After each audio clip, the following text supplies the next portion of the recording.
Teammates Vingen and Donna coming your way here on a Thursday afternoon in October. Yes, it's October, my favorite sports month. Willie Donick, Derek Mason here with you. Adam Vingen is off today. He'll be back with us tomorrow. We'll be back at full strength. We've got a lot to get into today. We are going to take it to another level with the big weekend coming up in college football. Mm-hmm. In fact, there's really no non-big weekends, especially in the SEC, where it is a really intriguing race with a lot of teams that are going to have a shot at the playoffs. And, of course, here locally, Vanderbilt against Alabama, maybe the biggest spotlight, the biggest glare for a single game that Vanderbilt football has ever earned, with game day and the 2:30 afternoon kickoff on national TV, on ABC, on free TV. Oh, yeah. Free TV, the game of the week, the featured game. This is going to be big. Mitch Light is going to join us at 3:40. We'll get his perspective on it. We'll talk about something that Joe Dubin discovered and passed along on the show, and we said, hey, wow, that was good stuff, about the roster construction of some of the teams in the SEC in this day and age of staying in college football longer, NIL, hanging around, not just jumping to the draft, and maybe earn a little cash while you do it. But what does that do to the competitive balance of the league? We're going to talk about that a little bit later. We'll talk a lot of Titans here in a moment. Quick update, D-Mace. You know I love updates.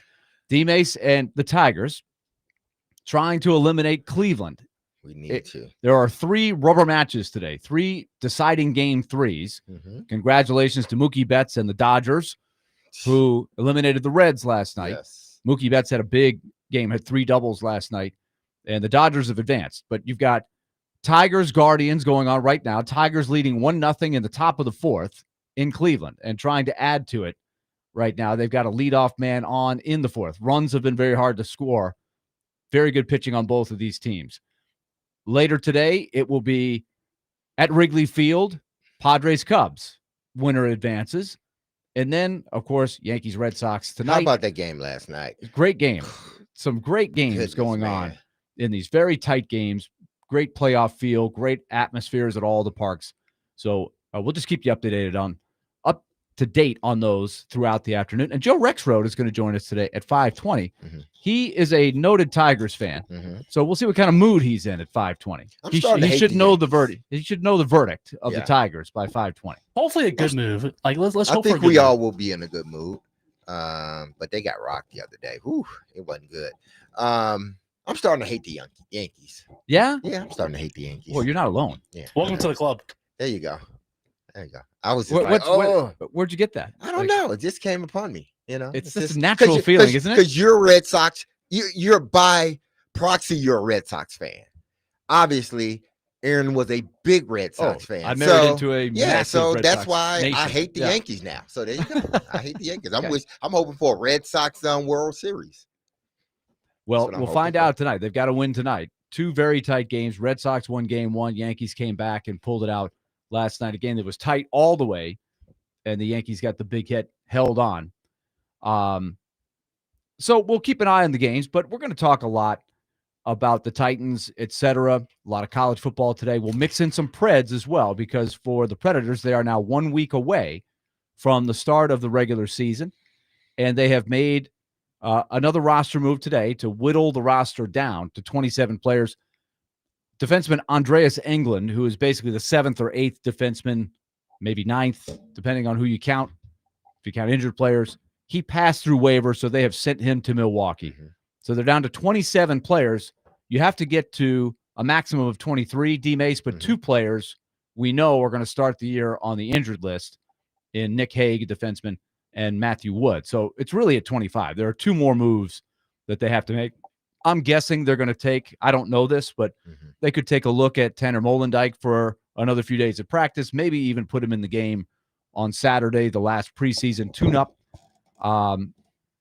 They really like him, a young up-and-coming defenseman. And then they've got to decide what to do with Brady Martin, their first pick. He's only 18. Joakim Kemmel's in there. And then, of course, the elephant in the room that continues to be Luke Evangelista. Still not signed. No word on that And so at 4:45, we're going to talk about that a little bit more. I want to get D Mace's player perspective, player agent perspective, because regardless of sport, negotiations, it's the business part of it, is important. And you've got to make tough decisions. Yeah. And I'm sure Luke Evangelista is anxious and raring to go. He's got a week. How long do you wait before you just take the best offer? We'll try to give you as best we can. If you missed Predators Insiders last night, Adam and I really got down deep into what are the comparables, what are they asking for, what are we hearing the Predators are at, and then what do we think is the real value of Luke Evangelista, given that he's coming off a down year. He took a step backwards last year after a really nice year the year before. We'll get into that at 4:45. But let's start with this, D-Mace. And David, if you can, let's get the Denard Wilson clip going. One thing that we talked about that we hadn't had a chance to really delve into this week yet with all of the other stuff going on with Cam Ward. And by the way, Cam Ward is going to be a big part of our topic in the 5 o'clock hour. We've got some numbers we're going to throw at you in just how tough the environment is around him and what can they do as best they can with the limited personnel they have to create the best environment possible. But in the meantime, there was a play that I think deserves a little bit more discussion. The game on Sunday, the Titans are trailing 6-0. It's not a blowout. We sit here on Monday, and the final score is 26-0. Everybody's like, oh, what an embarrassment! 26-0. They got killed. Mm-hmm. But if you watch the game, they missed 2 field goals in the first half. Mm-hmm. Game should have been closer, and they're still only down 6-0 in the second half. A few minutes into the third quarter, third possession and it is 2nd and 33. Mm-hmm. You should get the ball back with a chance to make one big play. And hey, you could pull a little nervous Nelly into their crowd. They're 0-3. Mm-hmm. So they have been in some of these games, but this is an example of what has happened to them.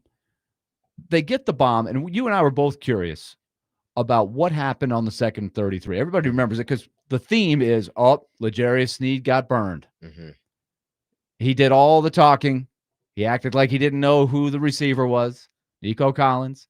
And sure enough, Nico Collins gets a gain of 38 on a 2nd and 33. Mm-hmm. Par for the course on how the key plays have gone for the Titans. So I asked Teron, what happened on that play? Teron was like, let me ask the defensive coordinator. So you know what Teron did? He asked the defensive coordinator. So I want to play this for everybody. And then D-Mace, I want to get your take because I think you spelled it out Monday pretty well with your speculation. But here's Denard Wilson on that pivotal play in the game. It's like this. It's for all the players. We got to understand situational football, right? We got them backed up. It's 2nd and 33. I made a call. It was a call to keep a roof on top of the defense. And he went and pressed. And then, even from pressing, he should have been outside leverage regardless, whether he was off or on. But he just has to have better awareness of the situation. And if I have to put a call to make them get off, I have to do that. Also, what you don't notice, the safety also left from the hash. We're supposed to have been zoning the quarter playing cover 4. And once the safety pushed to the hash, the quarterback, it was one step and the ball was up. So it's not just LJ. He has to understand the situation, but we have to execute the details of the defense and the coverage to take the quarterback off of the X. Okay, so let's do a little bit of interpretation here, D-Mace. Outside leverage. What does that mean? And so when you translate what happened there, because he gave a lot of details there. Like some coordinators might shut that down, but he opened it up because these are 2 veteran players. We're talking about L'Jarius Sneed and Condre Diggs. They've been around the block way too much for that to happen. So explain what happened based on what you heard. Well, when I first saw it, I knew instantly that because I think I even text you guys like that was a busted coverage. Like somebody did something wrong because the way L'Jarius Sneed opened up, he thought it was man coverage. He thought he was playing some type of man, whether it was straight up man to man or man under, which is cover 2 man or shell over the top, man underneath. That's the way he opened up. And then thought about it a little bit more. Well, it was either him blowing the coverage or the safety not getting over the top. One or both were at fault in this. Come to find out, it was both. But L'Jarius Sneed compounded the problem because Denard Wilson, when he first explained it, he said if he opens up with leverage on the outside, he can basically, if he opens up and give him the inside track, he can see the football. Back up a little bit, open up so you can see the football, so you stay on top of your receiver. He didn't do that. He opened up as if it was man coverage. And he got beat. He didn't put his hands on him. He just let the guy run outside. He gave no outside leverage. You gave this man a free release. And the safety isn't playing the right coverage. So even if the safety blows it and he runs to the middle of the field, or he comes down and try to take a part of the zone, and maybe the safety thought it was cover 3, so he was rolling down into that zone. Even if L'Jarius Sneed opens up to the outside, he still can see the football. And he can notice, I don't have a safety in the middle. I don't have a safety to my side. But he didn't. But because he opened up and gave me outside track, he couldn't see anything. It's man-to-man to him. Or he thought he was going to have help over the top. Those are the little things that dooms a bad team. When you're not communicating or not playing the right technique in a said defense or offense, this is what gets you beat. You're not good enough, and you haven't played good enough, meaning L'Jarius Sneed, to do your own thing. That's basically, and Denard said, if I got to make a call to tell you to stay on here, then that's what I got to do. What he's saying is that if I got to get elementary on you, then that's what I need to do. That's what jumped out at me is these are veteran players, especially Sneed. Wouldn't you just sense on 2nd and 33 that, if you're not sure or something, like you've got to give some cushion there. Like it's impossible how easy that was to that player in that situation. It was a blown coverage and a blown technique. So are you okay saying that that's on the players not getting the call, not understanding?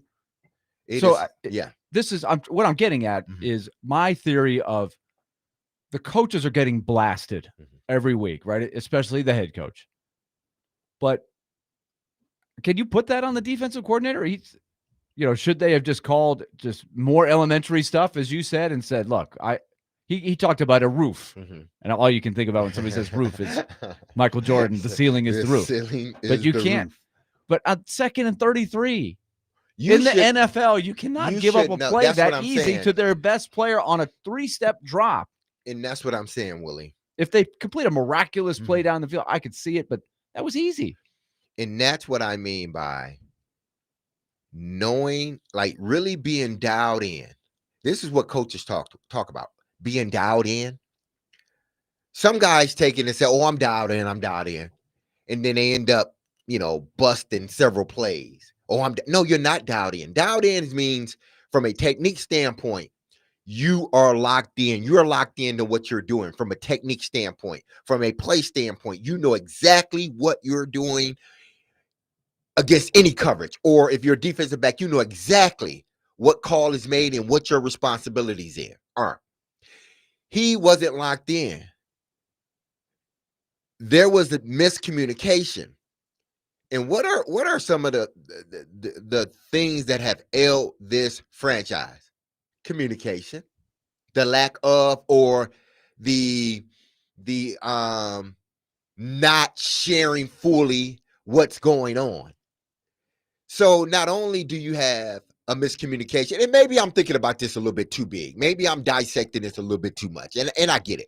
But when you're not a winning organization, you're trying to find any and everything, trying to find what is truly causing this. Like that's why coaches talk about, make sure you do the little things as the season gets going, as the season, gets in that sort of haze of it's just game after game after game and everybody's tired. Make sure you pay attention to the little things. Keep doing it. So much so, keep coming in at what time you come in at the beginning of the season. Just keep coming in. Keep eating the same thing. Make sure y'all pick up in the locker room. These are things that as the season goes, people tend to say, oh, I do that later. Or I do this later. That's why coaches tell you, like, this is a long season lock in. And this team, for whatever reason, there's this lack of communication going all around from the top to the players. Little things like them not communicating what the defense was. Him deciding that he wanted to play his own coverage instead of the coverage that was called.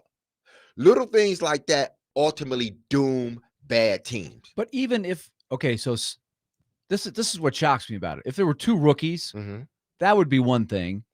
But even so, on 2nd and 33, come on, this is elementary football. You cannot get beat on a play like that on 2nd and 33. But that aside, we're talking about two veterans. Like Quandre Diggs, where was he? Like he slipped it in there at the end. The safety came down. Shouldn't have come down. So two veterans do that? That doesn't help filter down when you're trying to find anybody, to build around. It's so disappointing. I couldn't believe that play. I'm still astonished that happened.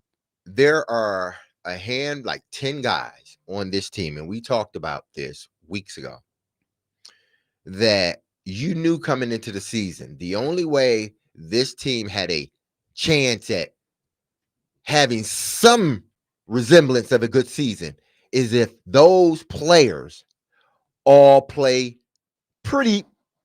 well and they stay healthy. Those key players. What has happened at the beginning of the season to those key players? None of them, other than Jeffrey Simmons, Xavier Woods is playing well, Peter Skoronski, and let's throw McQuarrie in there. The rest of them aren't holding, either they're not on the field, J.C. Latham and Tajay Spears, or they're not truly holding up their end of the bargain. Throw Pollard in there too, because he is. But when your marquee players don't hold up their end of the bargain, how do you expect to win? And Snead isn't holding up any of his bargain. So how do you fans expect to win? The coaches, they coach and try to put the players in the best position they can.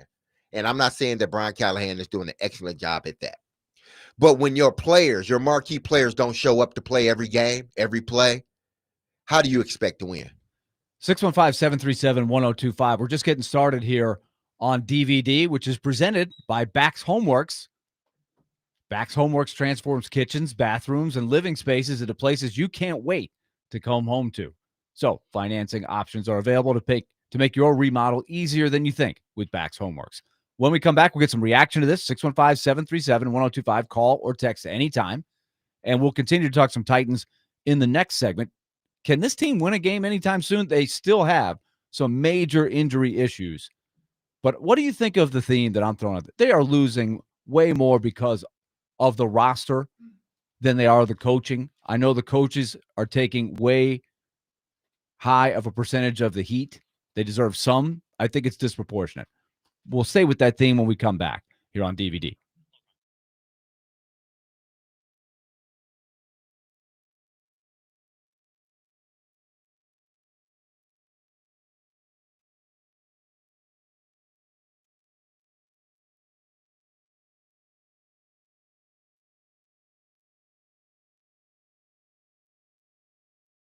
All right, let's tell you about Loan Pronto. They're trying to take advantage of the lower mortgage rate. So they want to get the word out to you. If you got stuck with a high mortgage rate, much higher than you wanted, remember way back in the day, the mortgage rates were way down. They went up.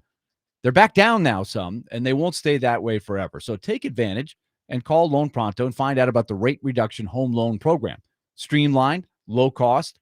You can slash your house payments by hundreds of dollars a month. And then once you get it locked in as little as 2 weeks, you can skip your next two house payments entirely. You got to love that. 615-499-5780 or visit loanpronto.com. Lock in that new low rate. Skip those next two house payments. Find out more. Get that free, no obligation quote by calling 5780 or going to loanpronto.com. Equal housing lender, NMLS 166-1781, subject to lender approval, NMLSconsumeraccess.org.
DVD continues, broadcasting from the Busy Bee Plumbing, Heating, and Air Conditioning Game Nashville Studios, home of the $99 yearly Beehive membership, where the buzz is always about great service. 615-737-1025.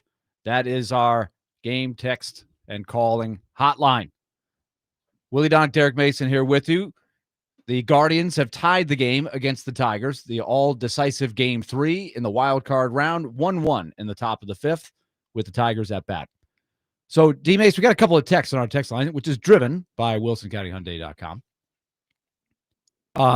Here is one that is from Gino that I think is interesting because we're getting this theme some. Because my theme is I want to find out if we're dividing up the pie of why they are where they are, which is towards the bottom.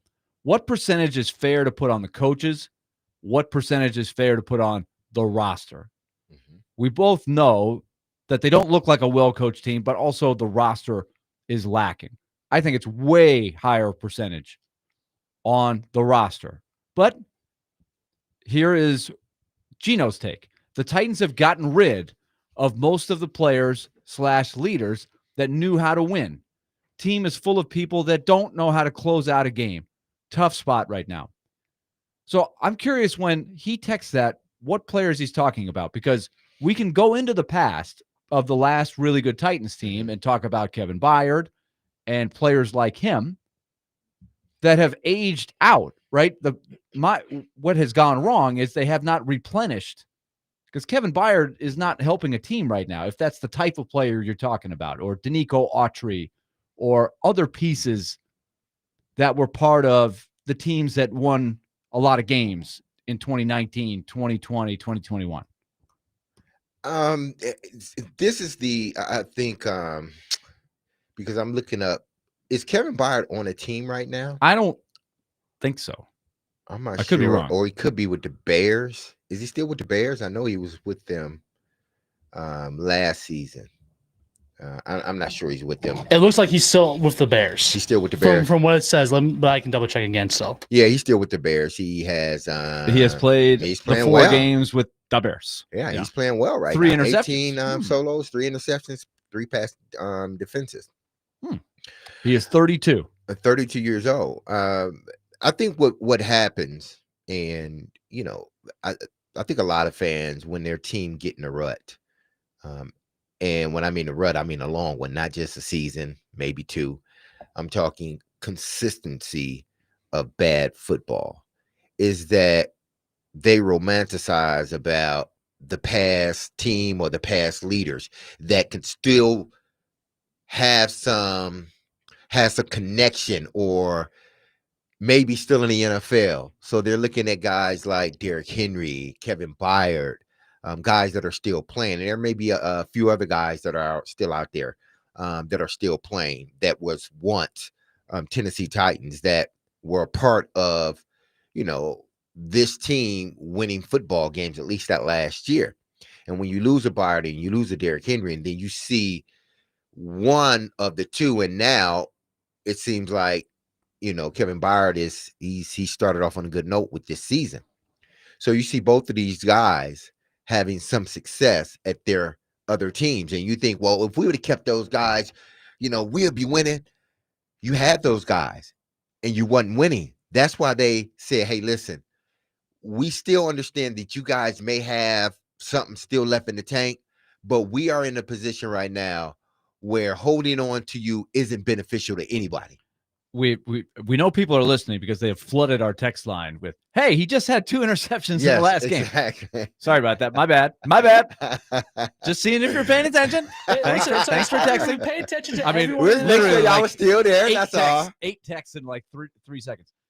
But I think it's a great question, because if they still had, we've had this discussion about what would Derrick Henry have looked like if he had stayed in a Titans uniform. Would they have been winning more games? Would his production have been anywhere close? If they had Byard today, would things be a whole lot better? I don't personally think so. I mean, but it's easy. I can see a Titans fan going, we used to win when we had Byard and we had Henry and we had Jarrell Casey, all your favorite guys from the past, but things evolve.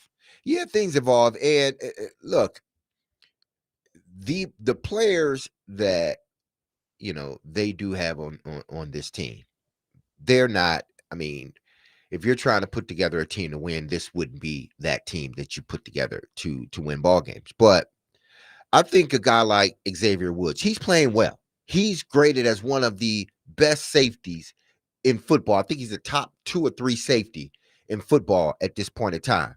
But the problem with that is that no one else has stepped up their game other than Jeffrey Simmons. No one else on defense has really stepped up. McQuarrie has played solid, but I think McQuarrie has sort of reached his ceiling. He's going to be a good player, a solid player. And he's going to end up, I think he's going to play a long time in this league because he's just one of those guys, solid player, play a long time and probably end up coaching after that. But when you have a guy like Xavier Woods that is playing well, but really nobody else outside of Jeffrey Simmons, it doesn't show up, as, oh, that guy is playing well. Because why? He's not making the big plays. He's playing what the defense is calling for him to play. He's coming up. He's making tackles. He's doing the things that you're asking him to do. But is he getting the interceptions, making the wild plays? No, but he's playing really well. But when you see a team that's completely bad, you don't point out guys like Xavier Woods. You want Kevin Byard. Like if Byard was here, he would be he would be the leader and he would be playing well. Well, Xavier Woods is playing well, and he is one of the leaders. But it's unfortunate that the team is nowhere near winning football games. We're asking the question, as you divide up why they are where they are, how much of it is on the roster, how much of it is on the coaches. They haven't drafted well. And in my opinion, Byard, guys from the past, from that last text, I don't think it would be much better because those guys have aged. I don't think they're as effective as they were. 3 years in football age is a lot. Here's another text. Why isn't anyone calling out Denard for the defense being, the word of the week, ASS? I like him a lot, but as a defensive coordinator, he is ASS. His schemes make no sense to me. D-Mace. Again, I don't have much ammunition to fight, this battle on saying that Denard Wilson I think he's a good defensive coordinator because you look at the defense and just like the offense, the defense is trying to hold up their end of the bargain as much as they can, but they just don't have the horses to play the type of defense I think he wants to play. If you know anything about Denard Wilson and where the teams that he's been to, and he said this when he took the job, he said communication is key in this defense because there are a lot of things going on, and you got to communicate. The back end has to communicate with the front. The front, meaning the defensive line, they got to communicate with the back end. Those linebackers and everybody, we all got to communicate because if there's a bust anywhere, we're going to get exposed. One, because we're not that good of a defense, and then two, any halfway decent team, if they blow a coverage, they're going to get exposed eventually. They're not communicating. They're having a hard time for whatever reason at communicating. And then once they're playing, it seems like they start to play well. But again, you don't have the horses to play for 4 quarters. So you play well in the first half. Offense is not scoring any points. And then eventually the dam breaks. And what has happened in the second half of just about every game, the teams have opened up and won. They have really, and we're going to get into that in the 5 o'clock hour because they really have wilted as the game goes on for sure. A couple of more quick thoughts before we switch gears. We're going to talk to Mitch Light and go around the college football world, in particular down to Tuscaloosa.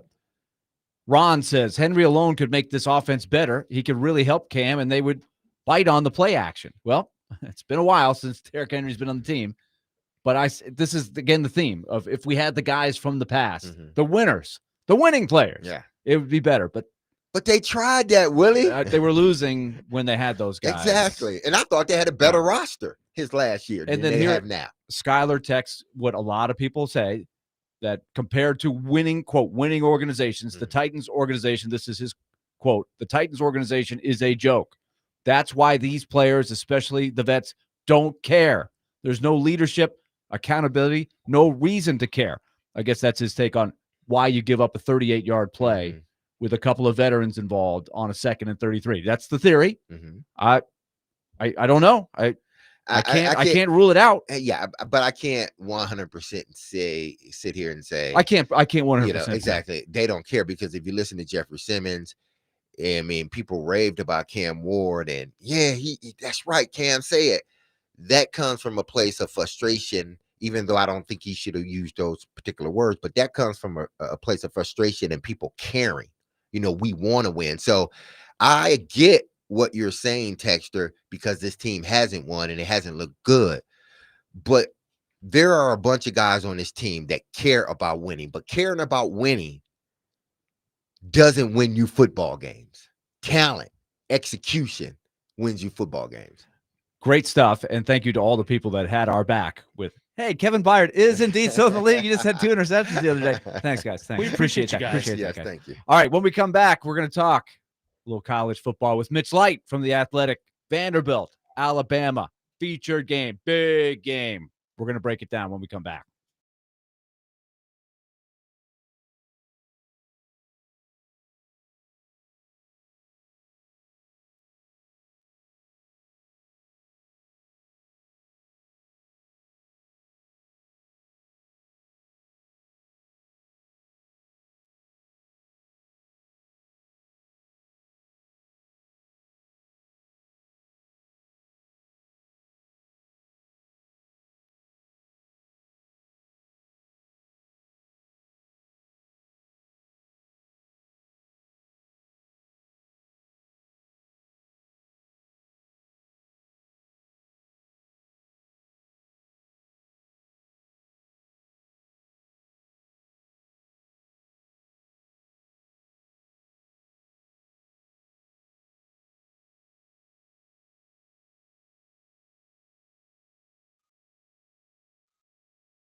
DVD is rolling on this Thursday, and we are about to go to our phone line, which is driven by WilsonCountyHyundai.com. It is Mitch Light, college football editor for The Athletic.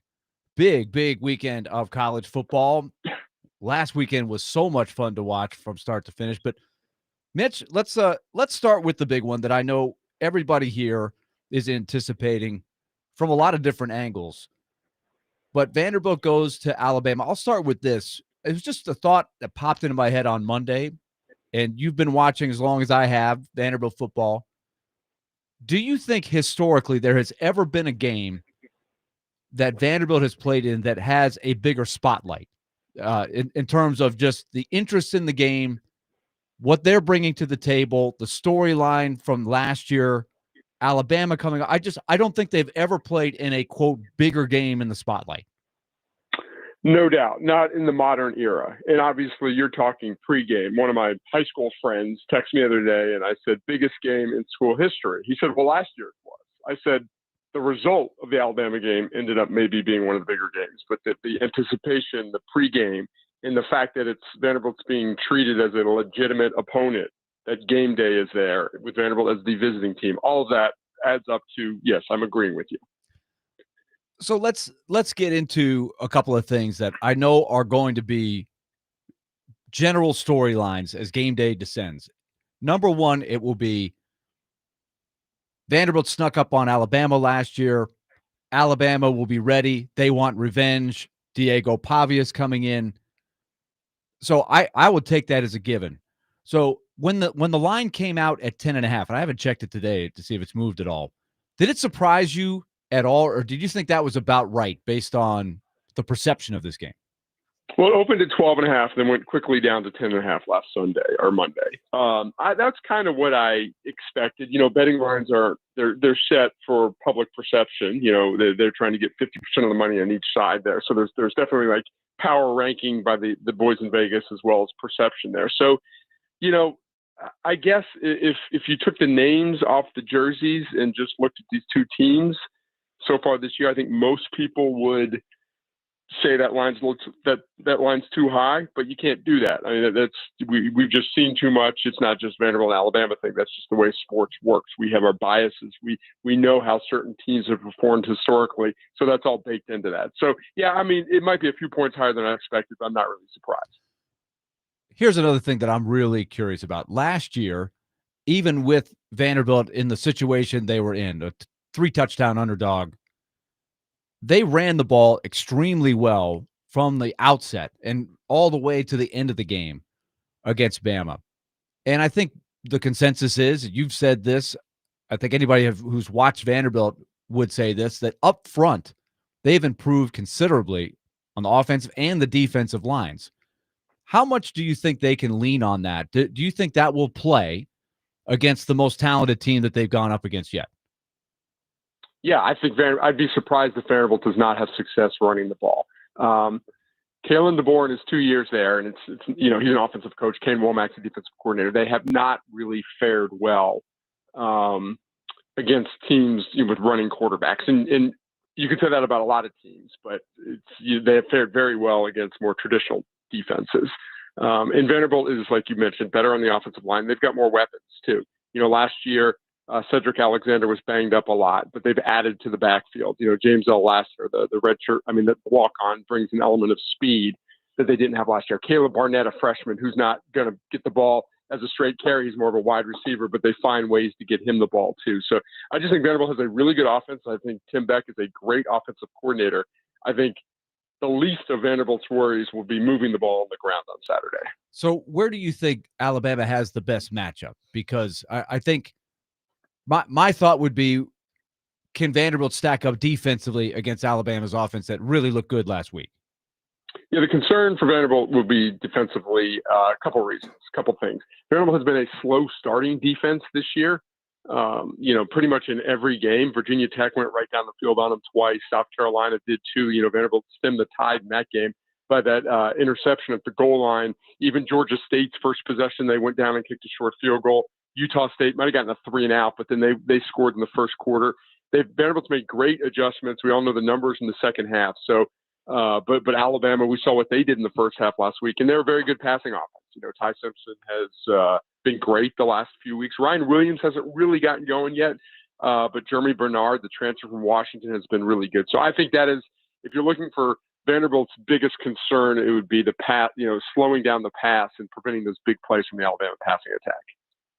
We'll talk with Mr. Light of The Athletic, discussing college football and the big game this weekend at Alabama and Vanderbilt. Vanderbilt traveling to Tuscaloosa to play Alabama. Now, Mitch, the SEC came out with something that's very interesting. I'm sure you saw it. The roster age breakdown. And when I look at, and I would love to know what the roster breakdown of every team is in college football, because I wonder if that determines how good you are. But looking at the SEC, Vanderbilt has the oldest roster when you're talking about graduates or seniors in the SEC. And the team that is second to them, they're not even close. Do you think that contributes to the winning that Vandy has been doing last year, and more importantly this year? Yeah, no doubt. They've gotten old, and they stayed old, and it's really on the lines of scrimmage too. The offensive line, basically every starter is a fourth, fifth, and I think they've got a sixth-year guy too. And they had a lot of depth in the portal, even in the spring portal window last year on the defensive line. Some guys who are just kind of role players, but just older guys who have been through the wars. But they're also better this year. Like, they were old on the offensive line last year, and their offensive line was just okay. Their offensive line is above average, I would think, for the SEC this year, even, and it's old. But it no doubt, I mean, you got a sixth-year quarterback, and I think Diego Pavia is getting, a lot of credit for the people that have really been paying attention for not just being the leader and the wild card and all that. Like, he's playing great football this year, and he knows where to go with the ball. He's just been through it. It's like in any sport, any college sport, the older teams have the advantage. It's still about talent, but if you can have an old team, that's going to help. It's going to help you, and I think that's clearly made an impact for Vanderbilt the last 2 years. And that was going to be my next question. Do you think this is sort of an under the radar blueprint on teams like Vanderbilt that have been struggling for so long, to, if they can't get that top recruit, or if they can get that one NIL guy or that one portal guy, they go out and get veteran guys that have been in systems, regardless of where they've been, but guys that have played a lot of football? Yes and no. It's not going to be as easy because we're pretty much seeing the end of the COVID guys, those extra years. So there's got to be some extenuating circumstances, which you see at the line of scrimmage, because you see a lot of guys redshirt. So like, you redshirt and then you play 3 years somewhere, you still have a year of eligibility. So I'm not saying there won't be those old guys you can get. It's sort of like the mid-major model in college basketball. Now, in the past few years, we've seen major conference teams do this in basketball, but for about a 5-year span there, it was those mid-major teams that could get old and stay old that were the ones that were making, runs in the tournament. But so, yeah, I think most coaches would prefer elite talent, but when you don't have the access to that talent to the degree that Vanderbilt doesn't, getting old and staying old is a formula for success. Let's ask the obvious one that everybody's going to be watching. Diego Pavia, we know, leans into the, hey, I'm here, I'm going to be me, and everybody's looking for bulletin board talk from me, and I'm going to give it to you. That's what he does. But this is going to be, I think, even next level. I'm sure the microscope, he's going to be under the greeting, he's going to get the atmosphere, etc. I'm really curious about just the theater part of it.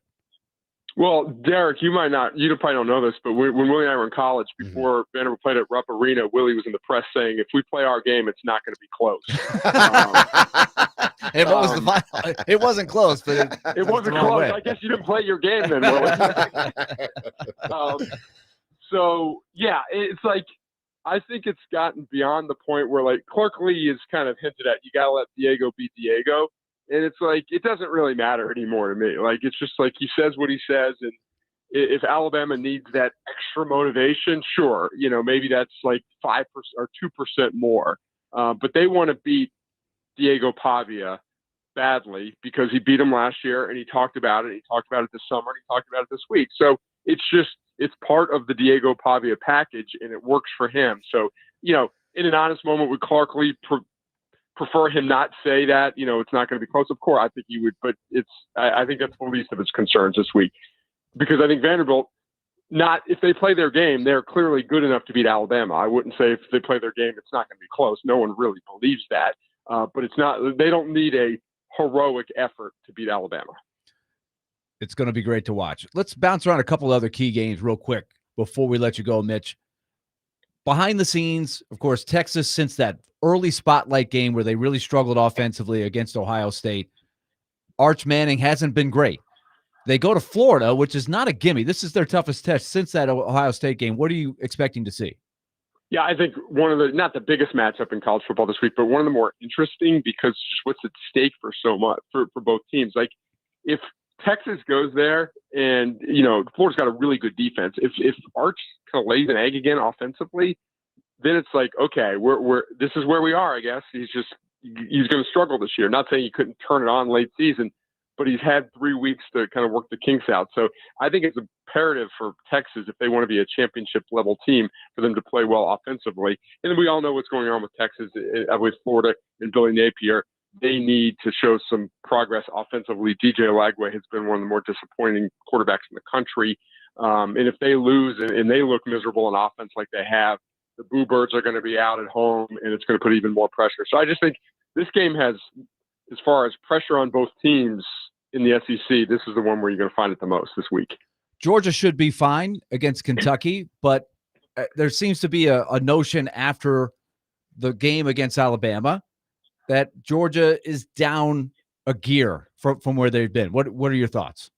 Yeah, I think everyone is. I mean, I think the top of the SEC is down. You just don't have the dominant teams. And Georgia was my preseason national championship pick. Sort of just didn't want to pick Texas and didn't believe in anyone else that strongly. But you've seen what they've done defensively the last 2 games to Tennessee and Florida. They've been kind of picked apart in the passing game. So Georgia is a talented team.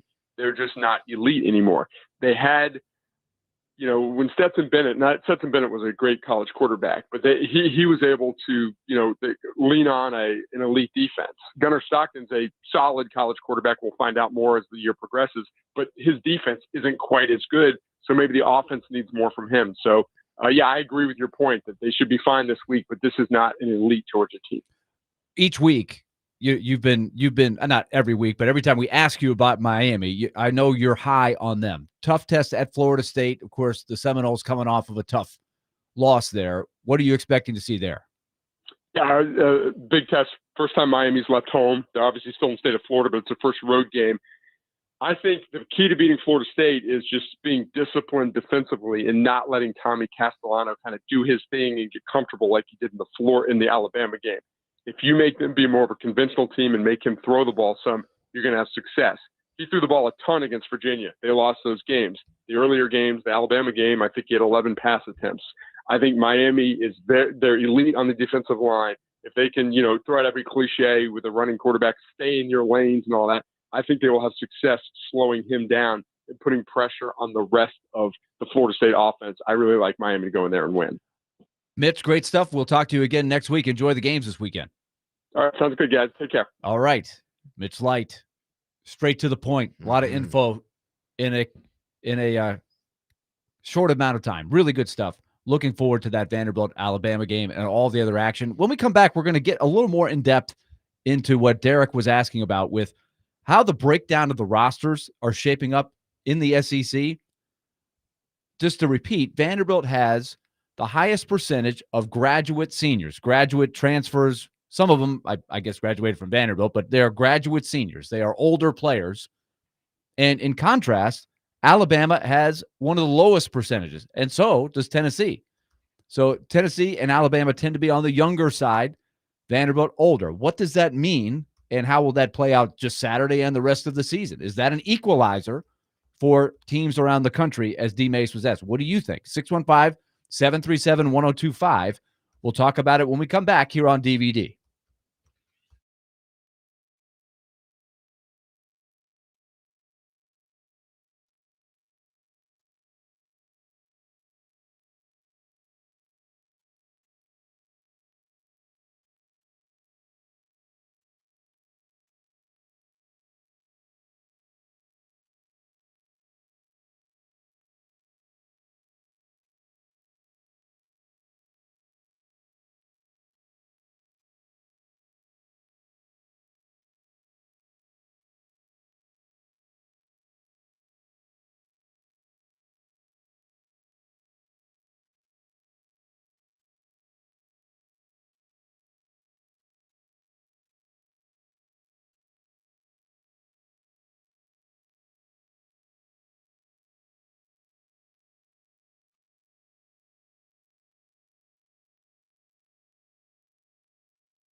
Teammates Vingen and Donick. Moving on to hour number 2. We're going to talk about depth charts, roster construction in the SEC here in a moment. But let me remind you, it's Willie Donick and Derek Mason here with you.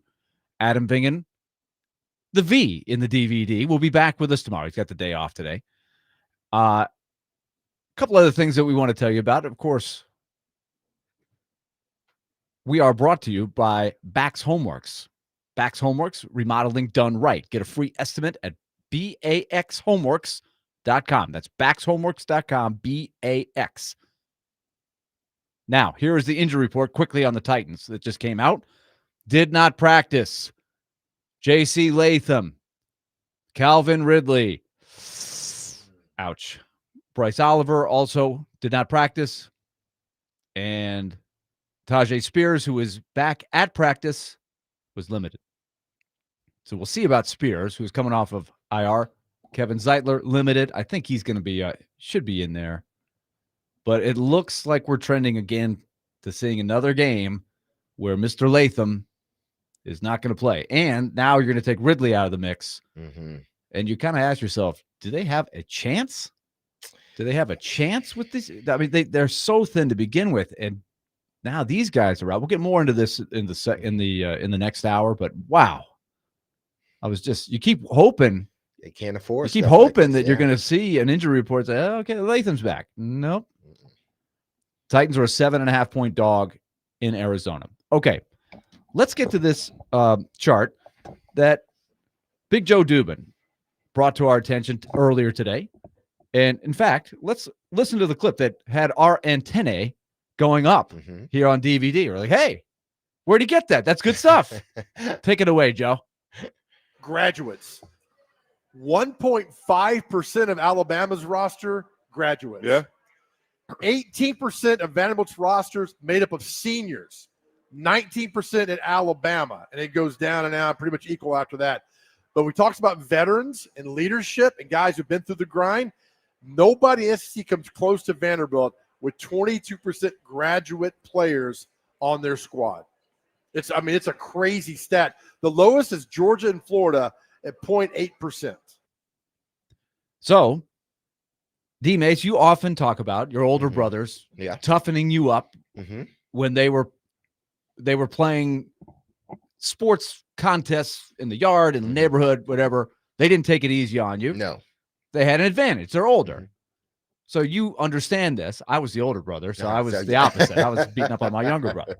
But, you come to understand, my recent perspective as a parent is you watch kids trying to play up in the travel ball. 1 year can make a pretty big difference, right? Yeah. You think you're pretty good when you're 8, 9. You go up against 9, 10-year-olds a year older, it can make a difference. So in college, it's become more of a thing, especially with the COVID and then the momentum, the whole advent of the graduate transfer, which preceded COVID. Now NIL on top of it, where everybody's looking, where can I get that last year in? And what Joe just pointed out, I looked up where I could find the full numbers that I think he was reading from. It's called The Next Round. I saw on Facebook. So they have each class, freshman, sophomore, junior, senior, and graduate. Vanderbilt indeed has 22% of their players as graduate transfers. Now, as Mitch said, it's one thing to be older, but are you good?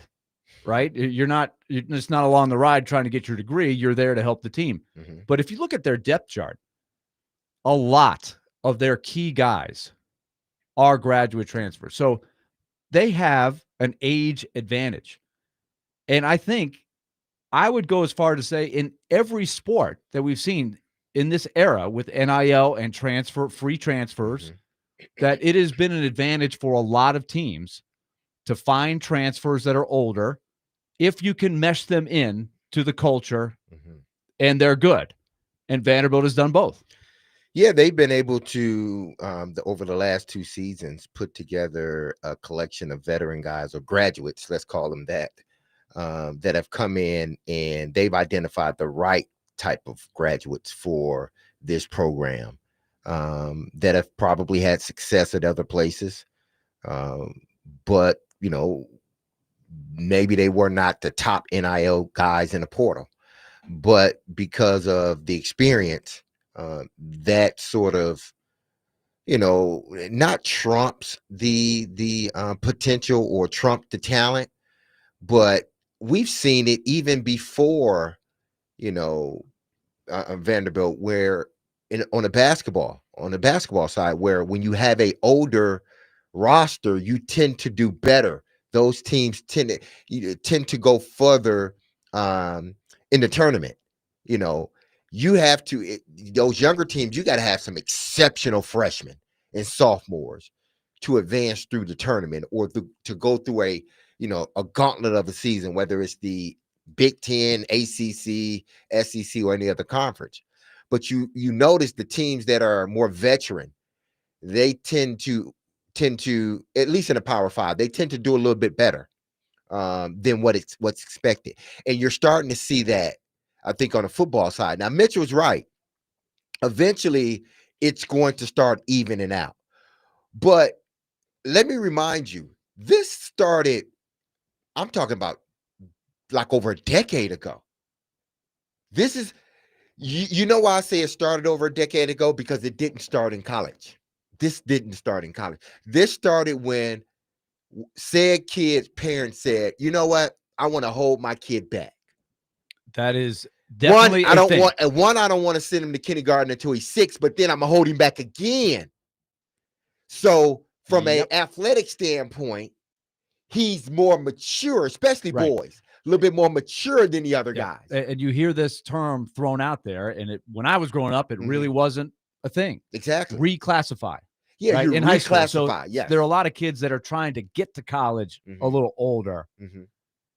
And so that's a great point. And so what you have is you got a lot more mature players who have been around the block. So let's just look at, and in contrast, as Joe pointed out, Alabama only has 1.5% of their roster graduate transfers. Now, they have a sizable piece of their roster of seniors, 19.3%. But Vanderbilt has almost 18% of their roster seniors, and then another 22% graduates. So here are a couple. Obviously, we know Diego Pavia is about 39 years old.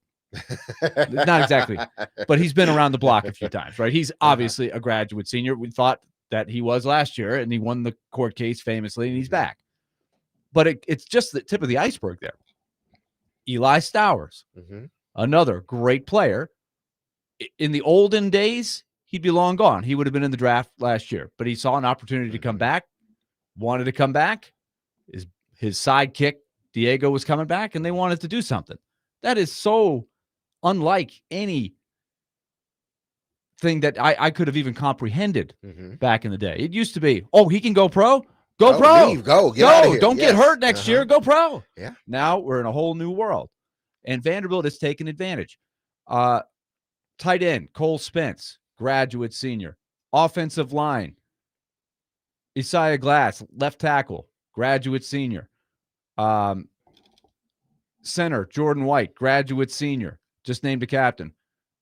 Guard, Chase Mitchell, graduate senior. Tackle, Bryce Henderson, graduate senior. So you see where I'm going with this. It's an older, stockier, stronger offensive line.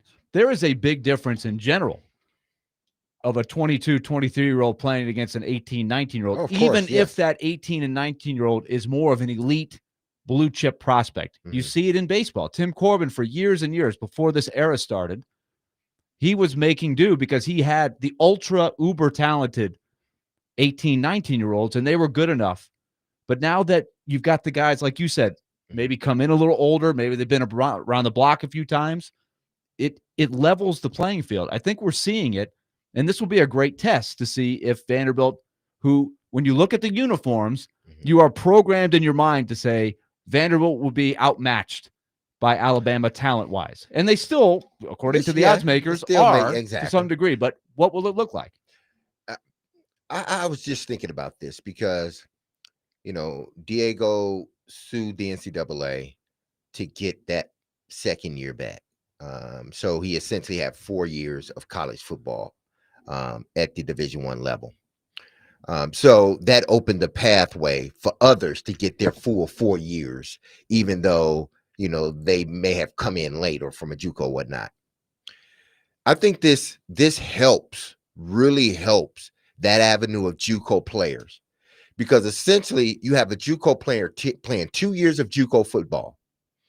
And if I'm correct, and people correct me if I'm wrong, they will then get 4 additional years of college playing at the Division I level. Before, I think it was just 2 years. You only got 2 years because they felt JUCO was 2 years of college, so they were going to give you extra 2 years. I believe that's how it was. Now you're getting a guy out of JUCO or a girl out of JUCO coming into college at 21 years old. And by the time they graduate, they're 25, 26. So now you still get that veteran type of player, but in a different way.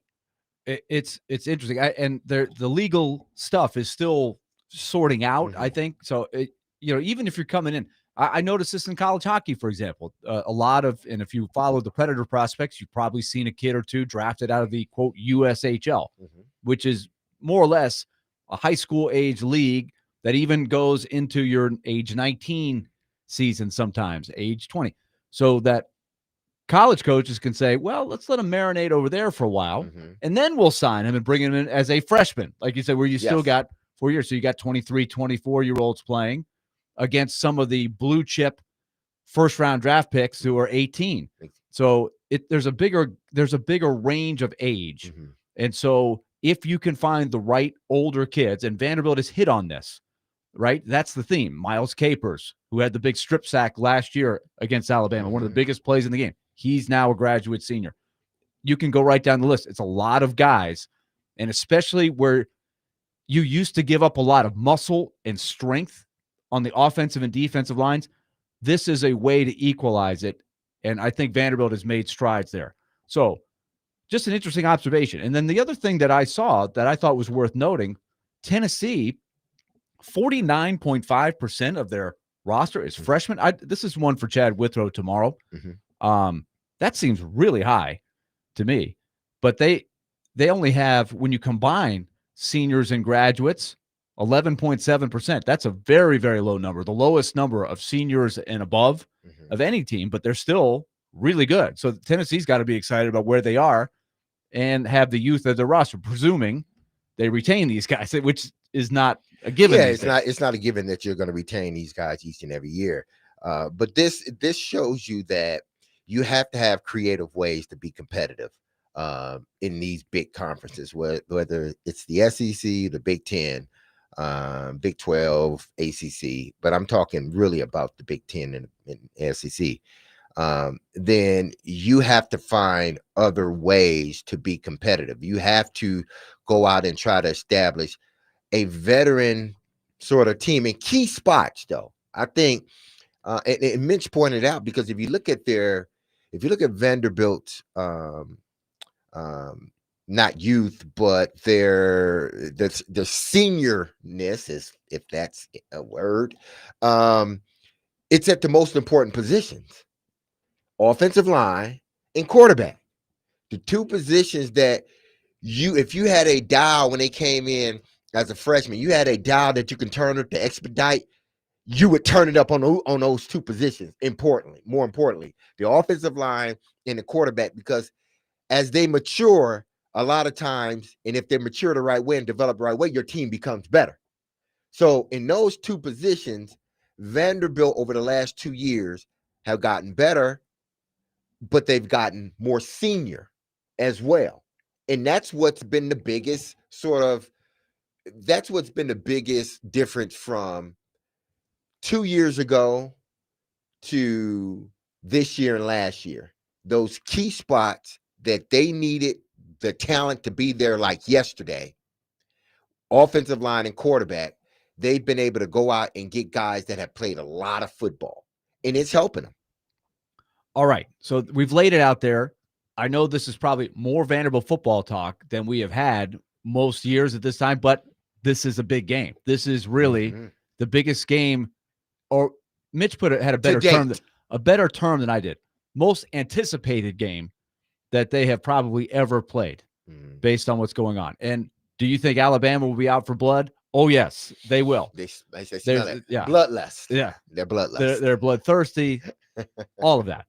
615-737-1025. I just love to hear what people are thinking about this game. Do you have a thought? What do you think we're going to see on Saturday? 615-737-1025. Does Vanderbilt have a chance? Can they do it again? Can you imagine beating Alabama 2 years in a row? D-Mace, when we come back, is going to read the years that Vanderbilt has beaten Alabama in the history of the two programs. Pull that up, D-Mace. Yeah, That's pretty good. pull it up. The history of the program. He's going to read the years that Vanderbilt has beaten Alabama. Stay tuned. We will read that when we come back. But join in. Call or text, driven by WilsonCountyHyundai.com, 615-737-1025. Join us. DVD continues to roll on.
Talking SEC football here. We'll get back to the Titans at 5 o'clock. We got some numbers on Cam that I think you will find intriguing, setting, as if you didn't know it, what the environment is around. I'll let you guess what the environment is. You could put your vocabulary word of choice in there. But DVD is continuing, and speaking of the NFL, this Sunday, the NFL game of the week is the Cowboys and the Jets at noon on Sports Talk 8:30. NFL game of the week is presented by Circa Sportsbook Kentucky and Macero in 12 South. We will be at Circa Sportsbook Kentucky on Monday once again here on DVD. All right. D-Mace, this Alabama Vanderbilt game, and yes, would we be talking a little more Titans if the Titans were better? Yeah. But also, Vanderbilt has earned the spotlight in this game. This is something right out of a movie. Okay? Vanderbilt upset Alabama last year when Alabama was number 1. Like, you couldn't write a script for a movie any better than this. This is made for TV stuff. Alabama took a terrible loss for them in the first game. They were embarrassed at Florida State. They didn't look good. They didn't like how their season ended last year. Coach on the hot seat all over them. But they've steadily built back up. They go win at Georgia. Game day is coming to town. Revenge on the mind of the Crimson Tide. We're not overlooking these guys again. We'll be ready. And who's coming in leading the way? The lead character, Diego Pavia. Either the hero, if you're a Vanderbilt fan, or the ultimate villain, Yes. if you're an Alabama Heel. fan. And he is coming in without any kind of laying in the weeds. He is saying, I'm coming a mile away. I'm leaning into it. You want me to trash talk and give you bulletin board material? I got you. I'll throw it out there. He's already done it. And so you've got this, right? And then here is the history. According to Derek Mason, look this up. Here are the times that Vanderbilt and the years that Vanderbilt has beaten Alabama in football. Here it is, people. Part 2 of the walk down West End. Part 2 of it. Vanderbilt has won 19 meetings. Unfortunately, they've lost 63 of them and tied 4. So, with that being said, the first official victory, Vanderbilt versus Alabama, Vanderbilt's first official victory based on records. 1903. You know what was happening in 1903? Let me tell you what was happening in 1903. Aviation and transportation. Let's start there. The Wright brothers, on December 17th, the Wright brothers made the first successful flight of a powered airplane. The 1903 Wright Flyer at Kitty Hawk, North Carolina. Harley Davidson, okay, was developed by Walter Davidson in collaborators in Milwaukee. From an industry and business, right there in my hometown of Detroit, Ford Motor Company incorporated in Detroit on June 16th, before the football season started. And air conditioners, let's just say that, air conditioning. Willis Carrier invented the first modern electrical air conditioning unit, a significant development for comfort and technology. And we love it to this day. So thank you, Willis Carrier. But in 1903, the Vanderbilt Commodores defeated the Alabama Crimson Tide in Nashville 30-0. 30-0.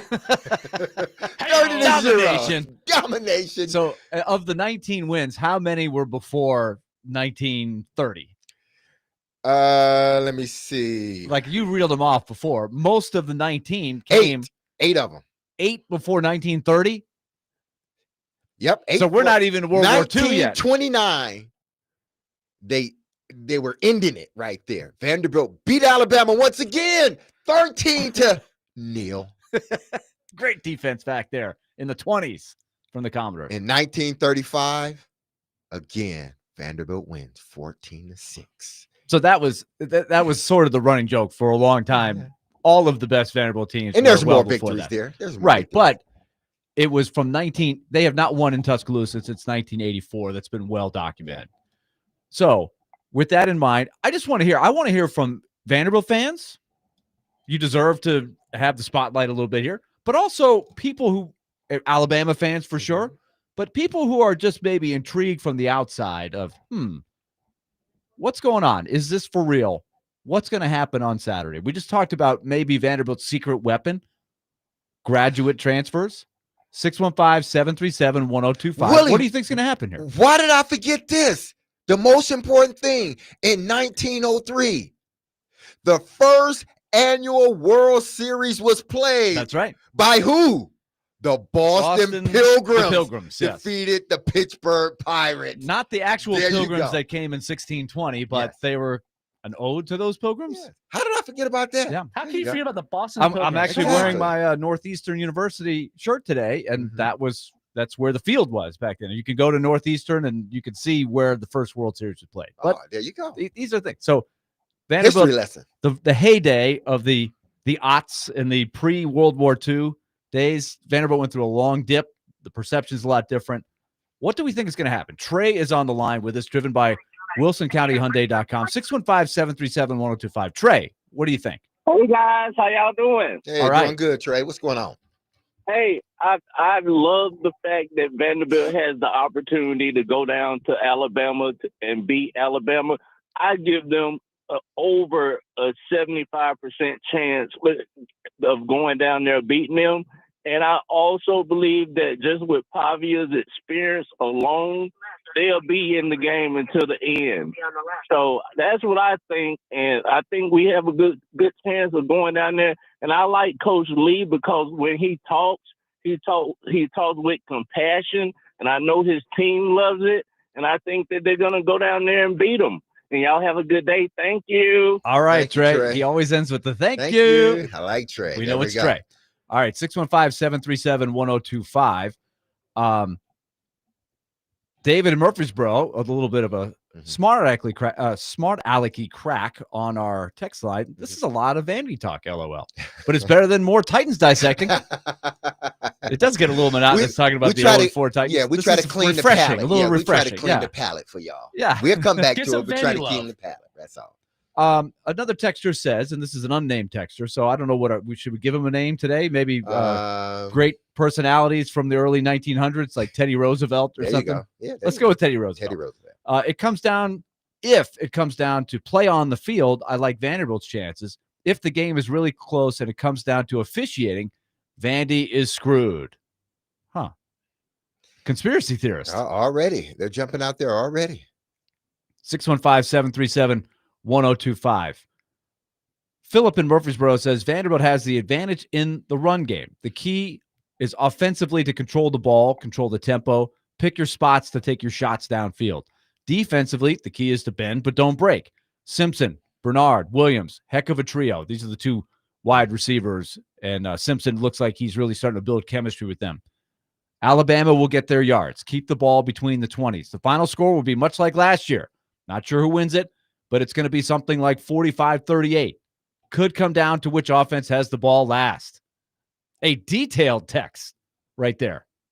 If you look at the breakdown, and I'm only looking at this from a statistical breakdown, and that truly doesn't give the full scope of what this competition is going to be about, because teams are playing the easier part, both teams easier part of their schedule, so the numbers may be skewed just a little bit. But if you look at this, you have Vanderbilt. They're the 4th ranked offense. They're the 8th. The 18th best rushing offense. The 3rd or the 31st best passing offense in the country. And they have one of the better scoring defenses in the country. They're 31st. Conversely, Alabama's numbers are up there in those same categories as well. So if you're just looking at it from a statistical standpoint, you see two teams that are comparable. Two teams that seem to be the table seems to be more balanced than it's ever been. Right. And yet the line is 10 and a half. Exactly. And when you say comparable, that was never in the conversation No. for most of it. You just went over. Like, Yes. Most years it has been a mismatch. And so just the fact that you're even entertaining that it's comparable going in, because last year it was kind of a running joke. If they win, they're going to throw the goalpost in the Cumberland. We did say it on Friday. If they win, that goalpost better go down Cumberland. Did I think the chances were great going into that they would win? Not really. I thought they could play well. I thought they were better, but it took the perfect storm, and they deserved to win that game last year. They were the better team on that day. That was not a fluky win, and I do think they're better this year. But Alabama, I think, thinks that they're better this year. They look like they're potentially better. So we've got a lot of people that want to weigh in this. And somebody, speaking of the goalposts, Josh from White House says, when Vanderbilt wins Saturday, do the Vandy fans in attendance rush the field? Yeah, please do. At your own risk. Yeah, at your own risk, but please. Okay, I have a proclamation to throw down. Okay. For the Vandy, because last year I said the goalpost needs to be headed down West End. And by golly, it was headed down West End. Okay.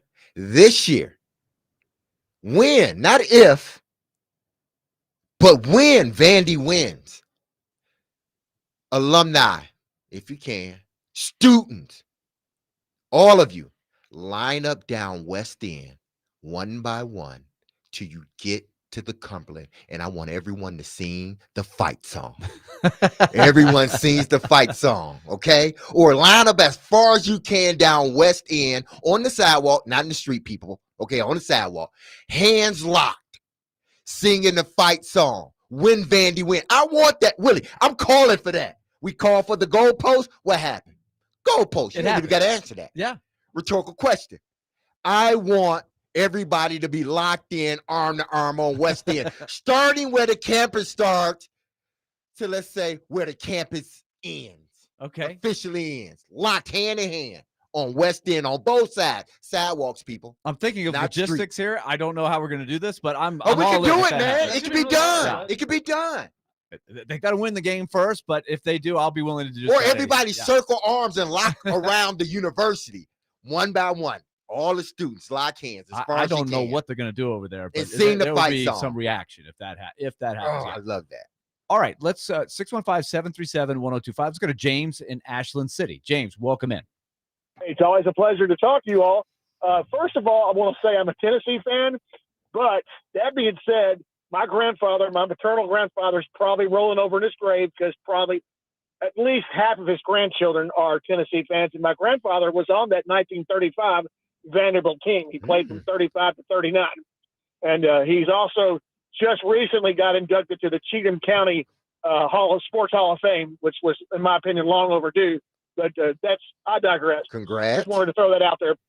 But anyway, I just think first of all, I picked last week's on some show. I'm not going to mention it here on this station, that Vandy would beat South Carolina. I didn't think they would beat them the way they did.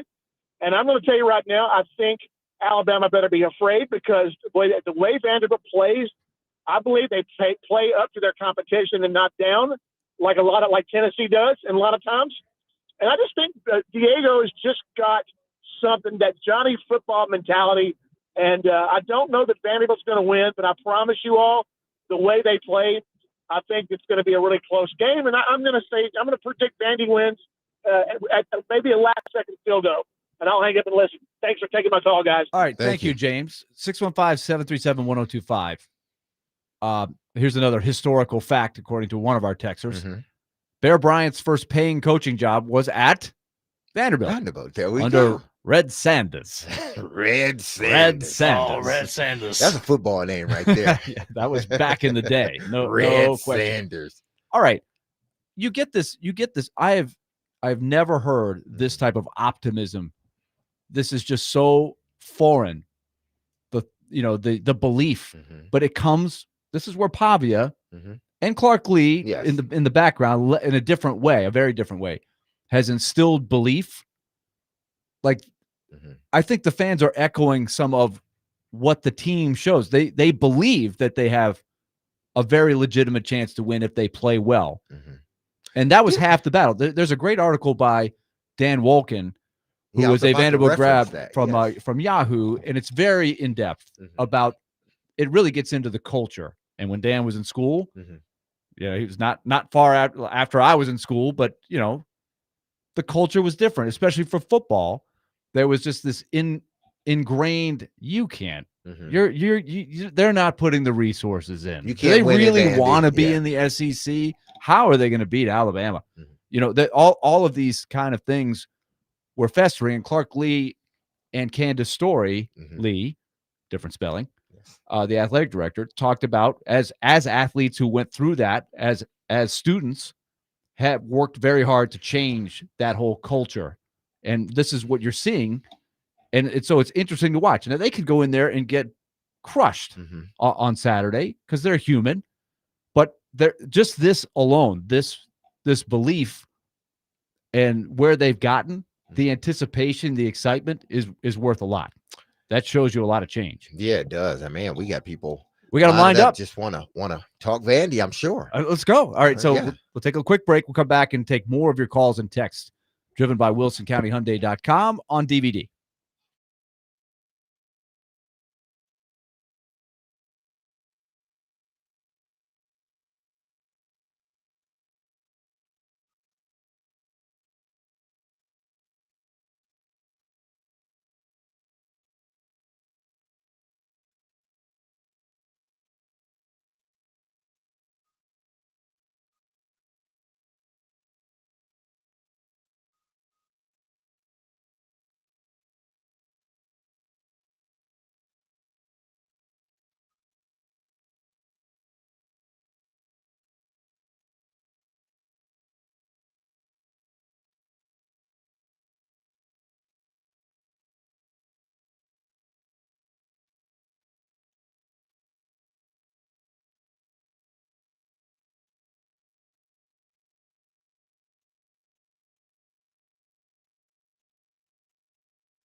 He takes the snap. That's gonna do it.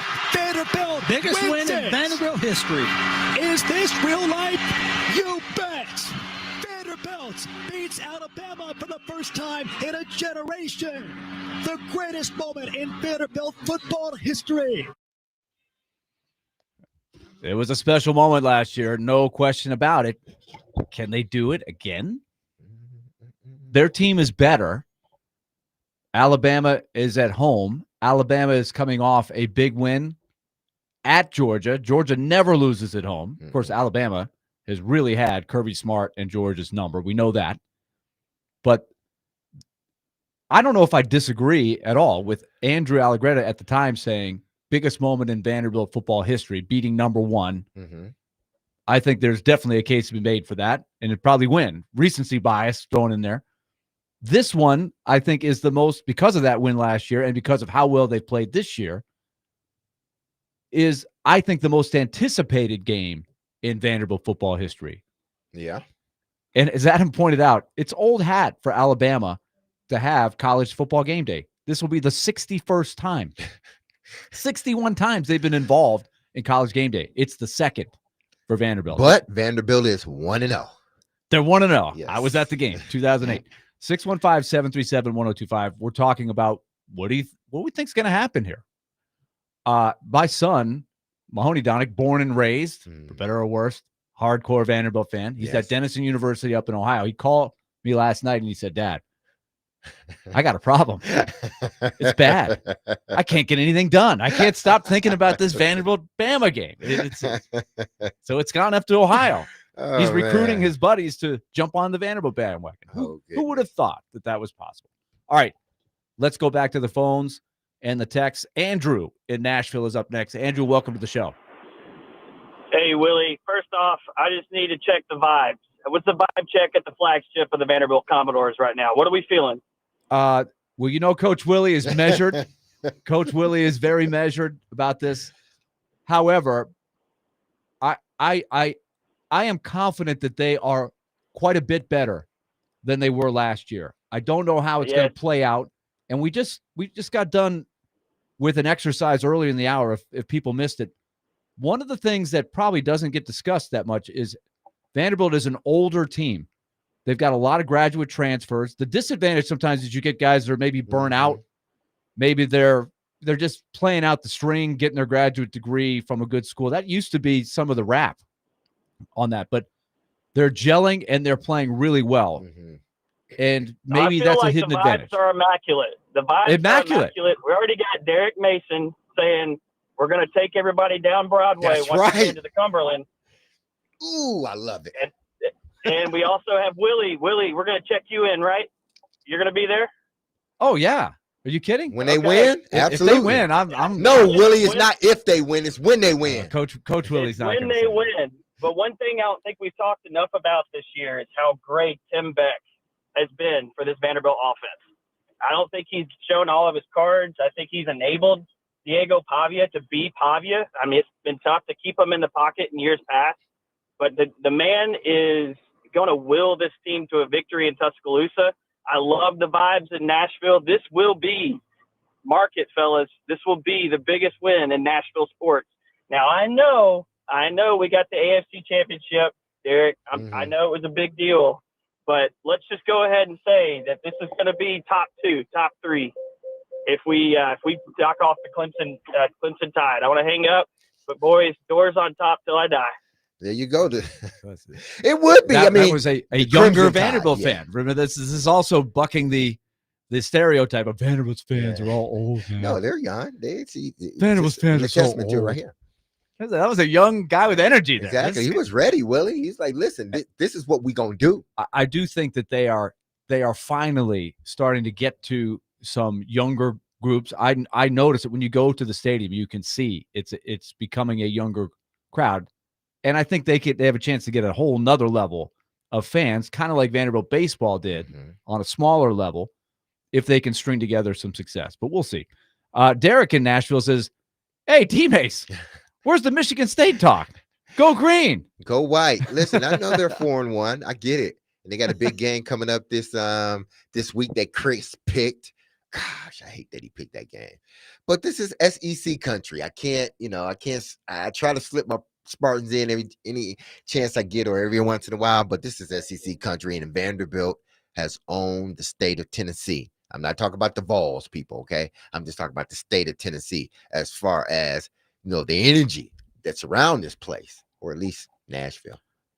And it's around the city. They're building energy, and we'll see what they do. Sometimes the glare of the spotlight can have you off your game, and they ain't gonna be off their game. That's what Clark Lee, I think, really strives. You asked him the question on Monday, and he was ready for that answer. He said, He had the number of days that they have been meeting together as a group, 200 and some odd days, and so that is he stresses every day that let's focus on only today's challenge. So Greg Roberts texts in and says, bring on the Vandy talk. Tyler says, I haven't watched much Vanderbilt football, but looking at their schedule, could we see that this is actually a true test for Vanderbilt up to this point? Playing Utah State doesn't seem to impress me too much. I would say the most impressive win that they've had was at South Carolina, only because it was they overwhelmed South Carolina. I'm really curious to see where South Carolina goes from here, because they kind of went off the radar after Vanderbilt beat. They were number 11. And then they disappeared from the radar, but by the end of the year, we know they played some good football. But even going to Blacksburg, that was a tough game. I mean, going into that environment after, last year, and people are trying to figure out, is this Vandy team for real? Well, this is their first shot. Virginia Tech, Blacksburg. Can they go down there and defeat Virginia Tech? And they own Virginia Tech. They were just a better team. Yes, this is when you're talking about upper echelon teams, especially from a historical standpoint, this is their first real challenge. But they've had challenges before this game.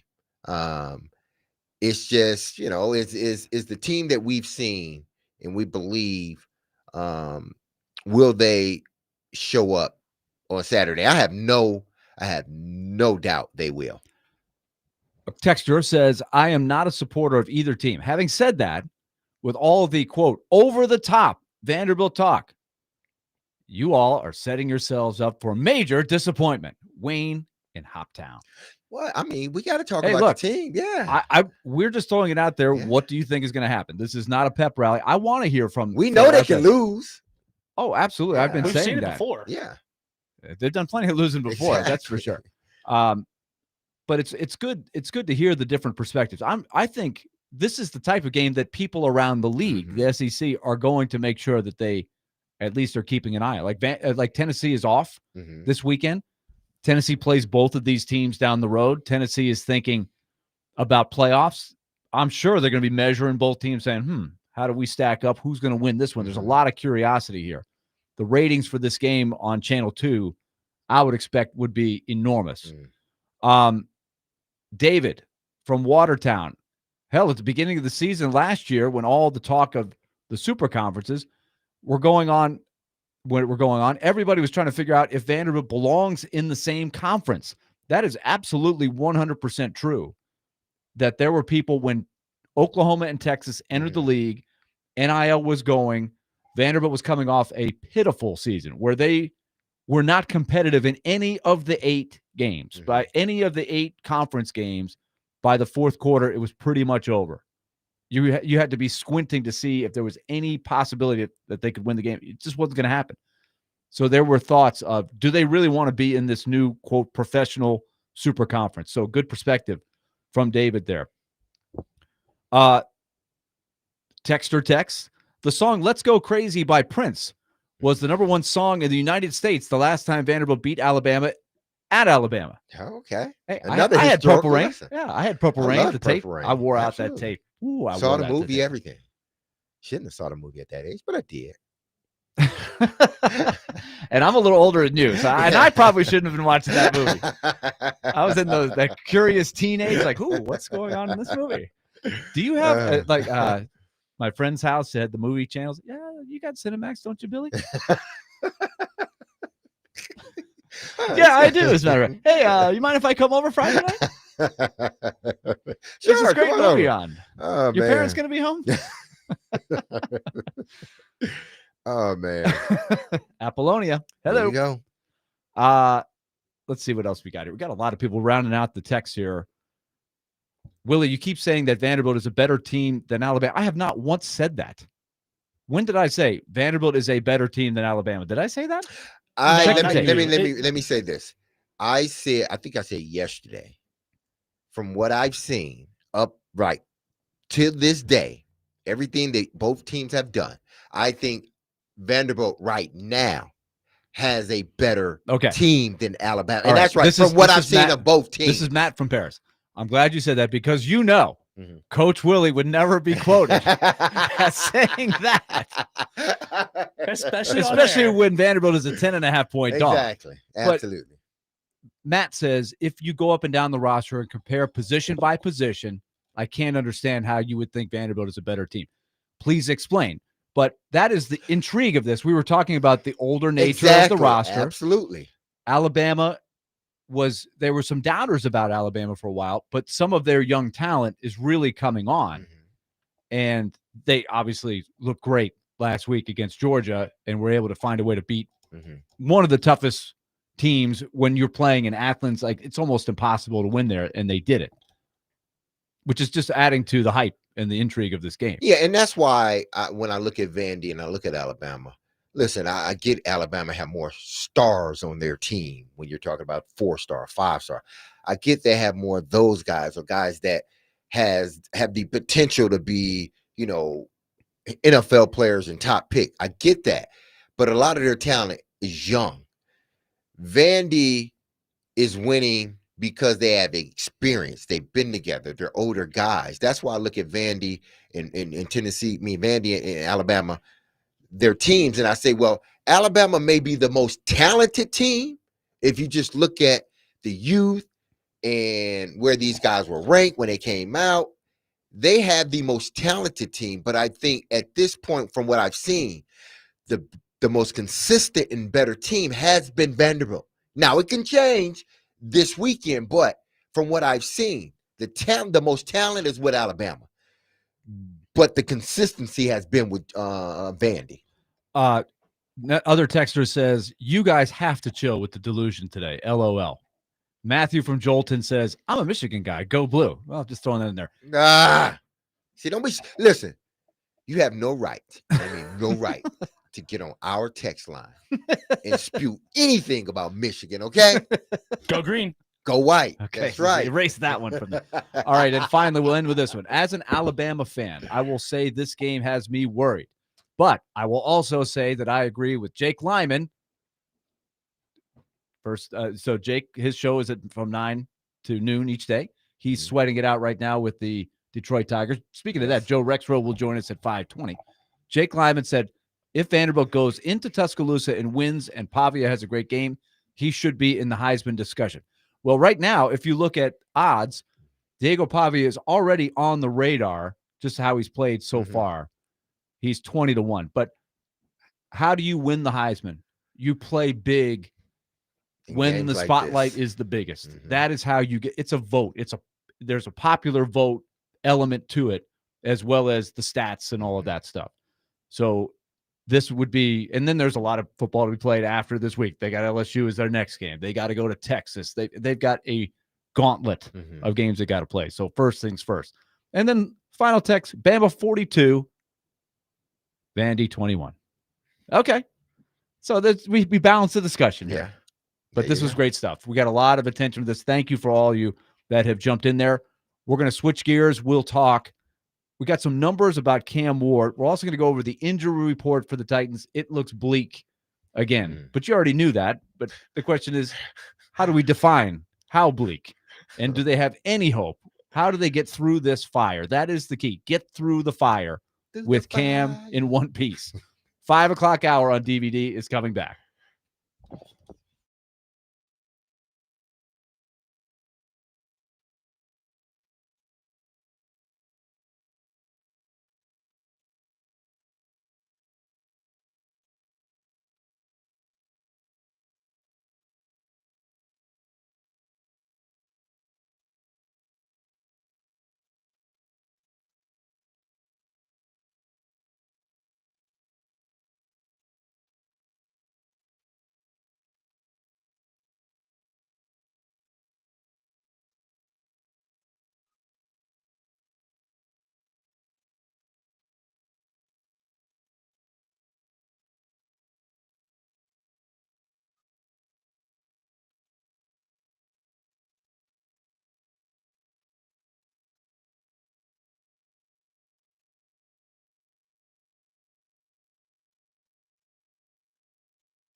D-Mace, Vingan, and Donick, 5 o'clock hour coming your way. DVD presented by Bax Homeworks.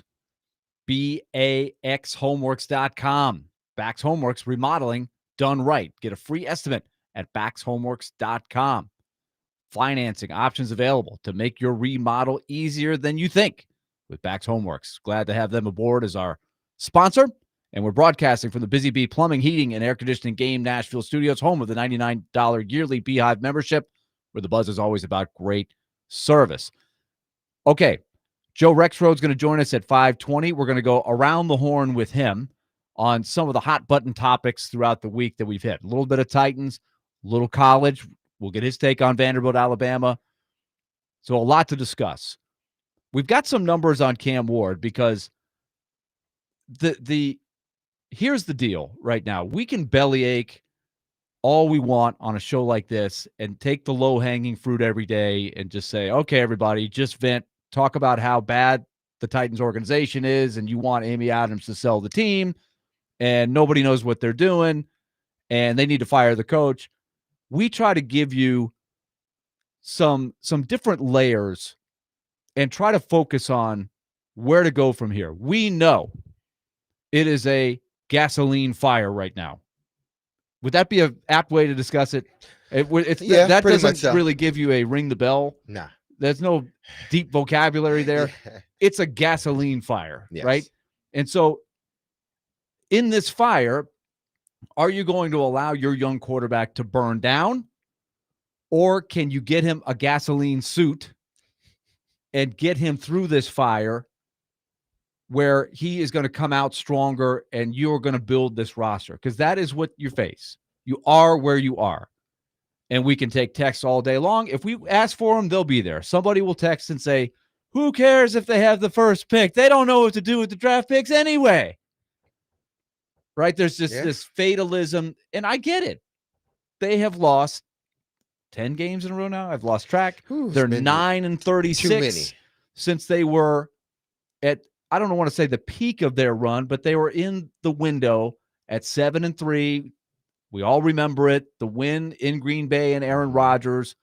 The offensive coordinator came back and got a DUI. They didn't win again, and they have been a bad team since then. But what we're trying to do is say, okay, here you are. Be where your feet are. Mm-hmm. What do you do? So here are a couple numbers that jumped out at me. By the way, the injury report is out. Cam Ridley, J.C. Latham did not practice today. It is not looking good, especially for Latham. He hasn't practiced in weeks. What is going on with him? How bad is that hip?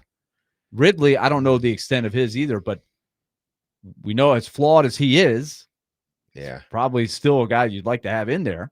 But all that being said, they're in the wilderness right now without a compass. How do you get through this? So first of all, D-Mace, in the locker room, do you think they can keep this together? Like morale right now has got to be who can keep it together? Can they keep it together? Yes. Will they keep it together? I don't know. It depends on how deep this hole is going to continue to go. Because yes, it's bad right now, but it gets worse. Not because of the play on the field, but it gets worse the longer you lose. You can play well and you can lose, but the longer you lose, the worse it gets. Because now you got to start to fight the temptation of, all for yourself. Our season is done anyway. Let me start thinking about this. Oh, my contract's up. Man, am I going to be on the team next year? Oh, I can't wait to re-sign my new deal. Yeah. So there's all these things now that are allowed to occupy your mind because your season, from a playoff standpoint, it's done. So that's the hard part. And that's why, things that are said now affects how this locker room is week 15 and 16. That's why, I was saying, Cam Ward, I love the passion. Keep it up. Be the leader of this team. Seems like you're on the right track. also, you got to be aware of the things that you say at times. Mm-hmm. So, even with that, it's a test. It's a mental test every day. Exactly. And this team is going to have to, however it's going to find its way, maybe rallying around the coach keeps them in a place of but do the they here like and him now. enough? Do they respect him enough to do that? Because that is something that does happen, right? You and I have played on a lot of teams. There is sometimes they're all over our coach. We gotta protect our coach. We gotta play well for our coach. And then there's other times you're like, This is why and this is one reason why you have to be careful, because if that started happening in the locker room where now the players are pointing at certain coaches, then it's pretty much done after that, because now you don't trust what the coaches are calling out there. That's why it's critical for people like Cam Ward, Jeffrey Simmons, guys like that, these veteran guys on the team. They may not be playing well, but they got to find a way to keep the morale up, even in the losing. And when I say the morale up, I mean, don't point fingers. We can all be upset about what's going on, but don't start to point fingers, because eventually that stuff starts to leak out the building. And once you have one leak, it's done. I mean, a lot of stuff just going to continue to come out about the team, good, bad, or indifferent. So that's the important, but that's the hard part. As the season starts to wind down, as the season starts to get longer and longer, how do we mentally stay focused in a space where we know, like the end of this ain't going to it's not going to look good. There's a lot of football left that they have to get through. Big, big challenge. Okay, so here are the numbers that we're going to delve into today. And because it has to do with what do you do when you can't block a lot of the plays and you're trying desperately to get your quarterback in the best position to develop and succeed. At this point, the horse is out of the barn on winning a lot of games. Mm-hmm. So how do you handle it? And they did change the play caller, right? So first of all, here is the environment that you're in. Warren Sharp at Sharp Football. Mm-hmm. Offensive snaps with a lead in 2025. How many snaps do you think Cam Ward this year, who has taken all of the offensive snaps, has taken a snap with his team in the lead this season? I'm asking this to the group. I know you guys know because I sent you the info. Mm-hmm. Were you surprised at the number? Yeah, I was. You were. Yeah. From the sense of, just thinking about it, because when I saw the number, I didn't really I didn't try to add it up, but just you look at it, you think like, man, that can't be right. Just based on, quarters and now it's with the lead. Football. It's not tied. So because the lead could have been all of 3 minutes and you may have ran, a couple, made 10 plays. So the answer is 3. The Saints have yet to take a snap with the lead. So misery loves company. Titans have company. But they have taken 3 snaps with the lead. So Cam Ward has thrown a total of 2 passes with his team in the league. And the point of that is when you are behind, which they are a very large portion of the time, what is it difficult to do? You have to, if you're trying to win the game, you have to try and score, and a lot of times score quickly. And when you don't have the weapons or the ability to protect, it only makes it tougher than it already is. When you're starting the game, before you ever take a snap, you know that you have a rookie quarterback who's inexperienced. You have an injured right tackle who is supposed to be one of the best players on your team. You've got other offensive line problems that we won't go into detail on, but you know they're there. Mm-hmm. You've got a lot of inexperience of the people catching the passes. Your number 1 wide receiver hasn't been a number 1 wide receiver, and now he's hurt. You've got a steady pro as a tailback who isn't a game changer. Mm-hmm. And that's what you have to work with. I used the reference of Tecmo Bowl back in the day for those that are from my generation, but let's use Madden football. I've played that a little bit too. If your buddy plays every day, he owns the game, he's a junkie, and you play occasionally, the only way you can level the playing field is Let him take the worst team. You take the best team, and maybe you have an even game. It's a challenge. So the Titans are the Tecmo Bowl team I used back in the day. It was the Indianapolis Colts. They drafted Jeff George, the first pick of that. They were 1-15. Mm-hmm. So I would make my buddy Ronnie McMahon, a great basketball player at Vanderbilt, and he was a Jedi Master at Tecmo Bowl. He had to play with them, and I took the 49ers with Joe Montana and those guys. Did you win? No. It was a good game, though. It was at least a challenge for him. There you go. Jeff George had a good arm, you know? Oh, man. But, okay, so what I'm getting around to is, what do you do if you're the coach? How do you call plays? And so we were wondering, what was Bo Hardegree going to do? Well, how would it look? Would it look different? And essentially, it did not. Did it to you, D-Mace? What changed other than the guy calling the play? It's hard because it's almost like they took a step back. I didn't anticipate that, them taking a step back, but they did.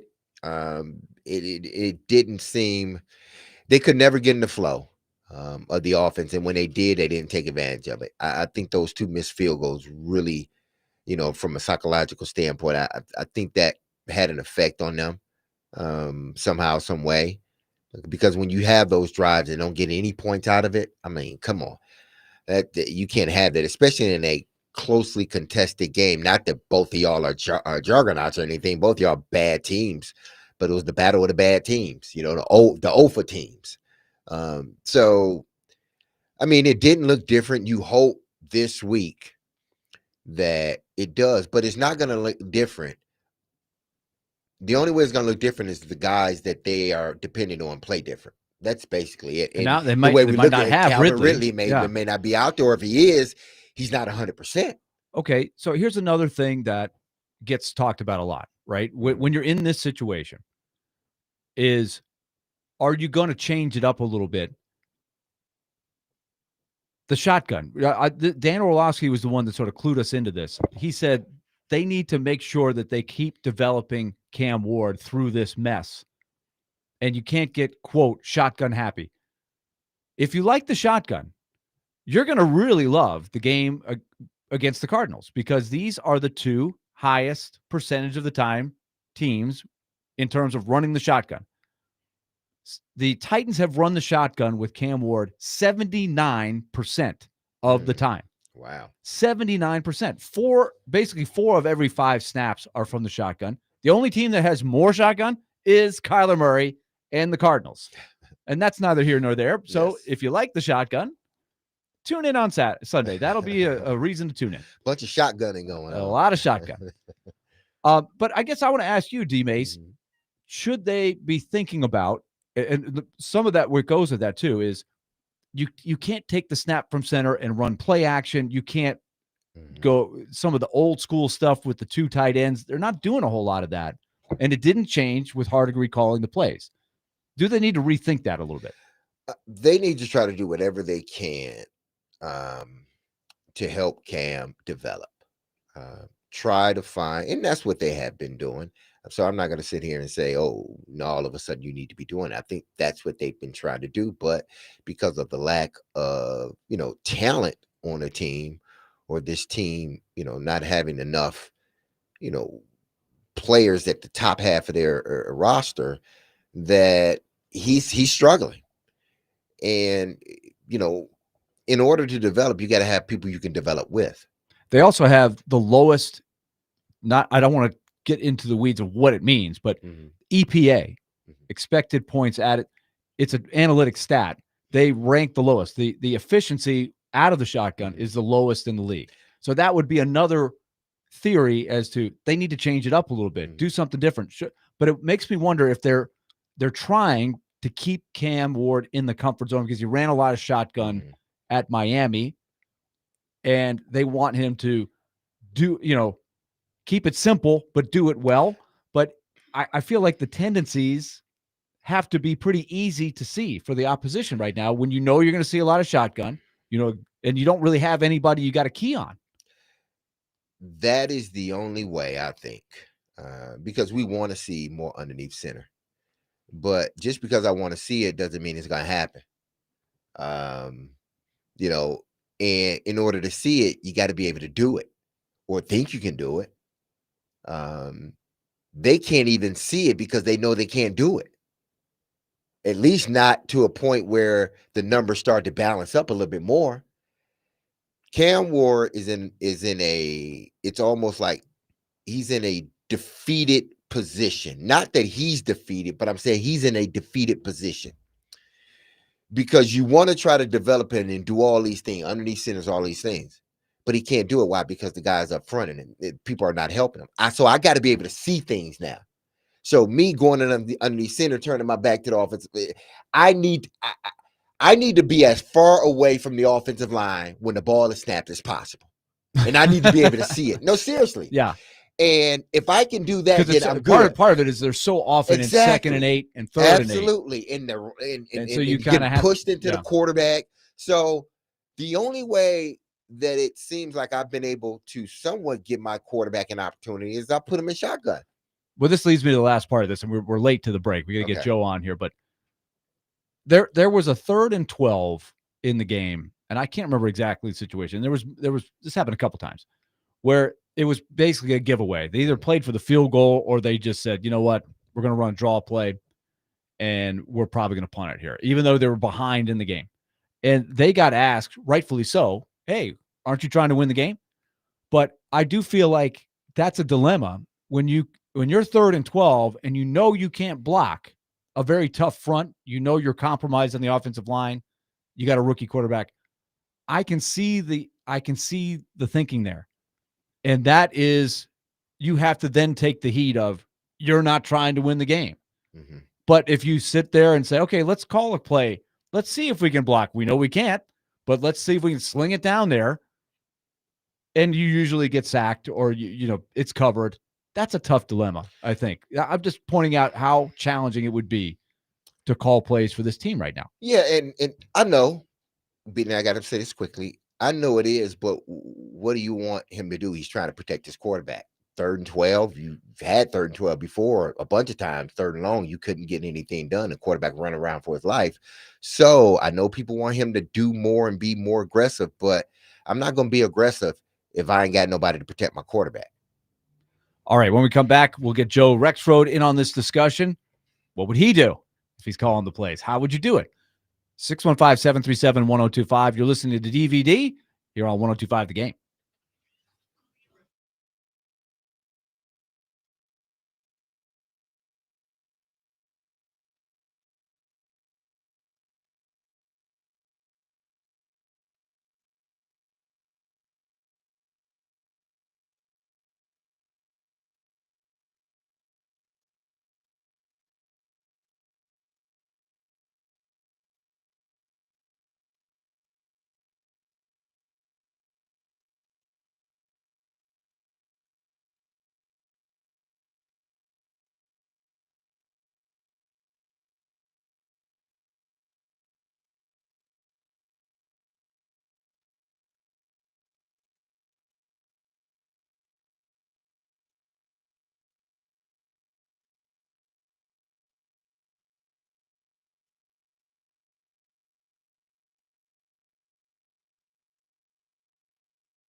DVD continues here on 102.5 The Game.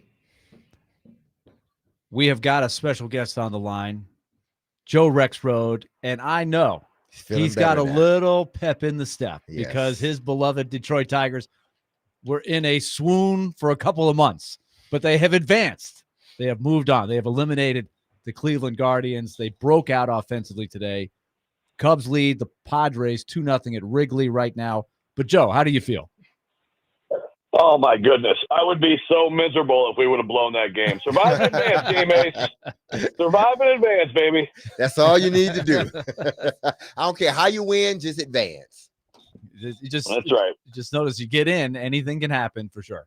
So, Joe, we're talking about what do you do when you're in the midst of this fire, right? They have to get Cam Ward through this. So put yourself in Bo Hardegree's shoes. We were just talking about how, for example, they've been in the shotgun for 80% of their plays, basically 79% to be exact.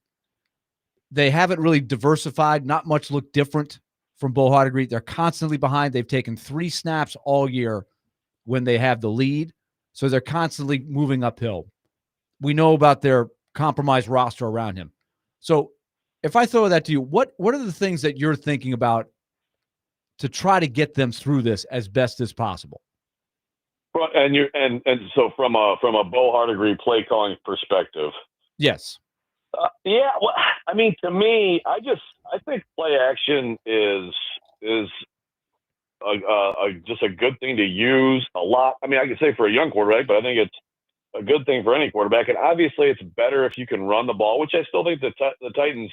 I mean, I think that they've had some stretches here with Pollard where they've had some effectiveness, but I just think, it's simple, but it's like more play action. They were also talking about doing more 12 personnel this year. I think they're not only, you mentioned the shotgun stat, they're way up there in 11. It's all 11 personnel, which is, what they've been. Now, again, I mean, I can say these things and there'd probably be easy answers coming out of the building on why some of these things are happening. A lot of it has to do with personnel, right? But I just feel like a little bit more 12, a little bit more under center, a little bit more play action. I mean, I would try that. Play action still, it's been, I mean, the numbers definitely bear out that play action can be effective even if the running game is not. So, I mean, I don't know. Beyond that, I don't,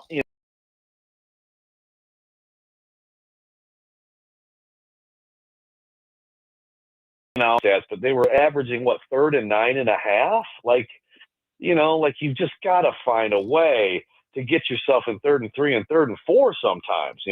Exactly. And so that's why what we're trying to define too is how much can you really put on the coaches. I try to think, but when you see these things, how much is could any play caller do a whole lot better? I'm sure some could do better, but how much better can you do? Well, how would you answer that? Yeah, I mean, and this, I mean, I'm big on when it comes to play design, play calling, stuff like that. I mean, it's very easy for all of us, and I do it, and we all do it at times, to see a play that doesn't work and say, "Wow, what nice play calling," I don't, and I know that when the product is this bad, then everybody's dumb, and no one has a clue, but. No, I think that there's a lot of things that, like we talked this week about shot plays, and Callahan did say something to this effect, but I mean, I tend to agree based on what I've seen. They have called some. It's not like they never call, a shot or an attempt to get the ball downfield, and a lot of times the protection just doesn't hold up, doesn't allow it, and I think that's been a thing for the Titans, for the last 3 seasons, is that inability to feel comfortable with the pocket holding long enough to do everything you want to do. So, I mean, yes, I think that there are, and it's like there's play calling and then there's the overall, like, are there other coaches in the NFL who could have gotten more overall and a better product than Brian Callahan? I absolutely believe that. I mean, look, I know it's sometimes it pisses people off to bring him up. But like Mike Vrabel, I think, even though he may not have had rosters this bad, I think he demonstrated a more with less ability as a coach, but the specific stuff you're asking about, Willie, the play calling, this, I don't really have any huge like critiques. I don't think the scheme's the problem, and I don't think the play calling has been the issue. It would be down the list of issues, in my opinion. And Rich, that's the way I look at it when it comes to the offense. Now, whether Brian Callahan is a good coach or not, that's I think that will be determined either by the middle of the season or the end of the season. Whether she fires him now, or if they don't turn around, she fires him later. But I can't definitively say that it's because of his play calling that this team is bad, because I don't think they've gotten enough opportunities on offense to run what they really and truly run a run. So if you say Brian's not a good head coach, then okay, I can go with that. But if you say Brian's not a good play caller, I'm not sure if I fully 100% agree with that because of the situation. Well, yeah, I mean, look, based on the information we have, I would say he's a better play caller than Bo Hardegree. But unfortunately, they've already made that decision to go to Hardegree. So, but yeah, no, I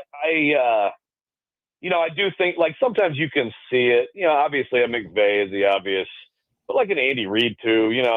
Some of the creativity and just the timing. I thought that Ben Johnson, who now with the Bears, I thought he just had this terrific feel for like when to use a trick play or something. But at the same time, it's like, that's great. And he was good. But also his offensive line was destroying people. He's got the best right tackle in football. He's got the best back tandem in football and great talent all over the field. And so they're 3rd and 2 all the time, or they're ripping off huge chunk plays all the time. They've got defenses on their heels. So now his play calling looks brilliant. You know how it is, D-Man. Like it all blends together. And unfortunately for the Titans, like all the things blending together are subpar. But yeah, like that aspect of it, I'd like to see Brian Callahan, put him in like Zach Taylor's shoes. I mean, he was the OC not calling plays, but put him in those shoes with a healthy Burrow and that offense. I bet you it looks a little different. Now, I'm not trying to turn up the heat here on anyone on that roster or that coaching staff, because I think the heat continues to go up as the weeks goes and they don't win the game. But are you surprised that Denard Wilson isn't getting, some flack for how this defense is playing? We assumed, Jeffrey was going to come out and play. Had he not played well, I think we would have been on Jeff and blaming Jeff for the woes on defense. But Jeff's been playing tremendous. So, Jeff's not the problem. But why hasn't, or is it surprising to you that Denard Wilson hasn't gotten more flack for the way the defense hasn't played? I think that's a fair point, D-Man. I honestly, I think it's probably just because there's been so much focus on Brian Callahan and his mistakes. You know what I mean? Mm-hmm. I mean, we were talking today about the meat shield idea, like Brinker and the front office, like Brian Callahan's the meat shield. Like if Amy gets mad here, this is the guy. I feel maybe he's like everybody's meat shield. It's like you don't think about like Denard Wilson as much, just because the other. I think it's the huge mistake by him. The overall where are things going? Is he going to be fired? And then I also just think there's so much focus on Cam Ward and the offense, and the offense has been bad for so long, and people are sick of it. It's almost like you just forget about the defense. But I think you're right. Like it's been disappointing.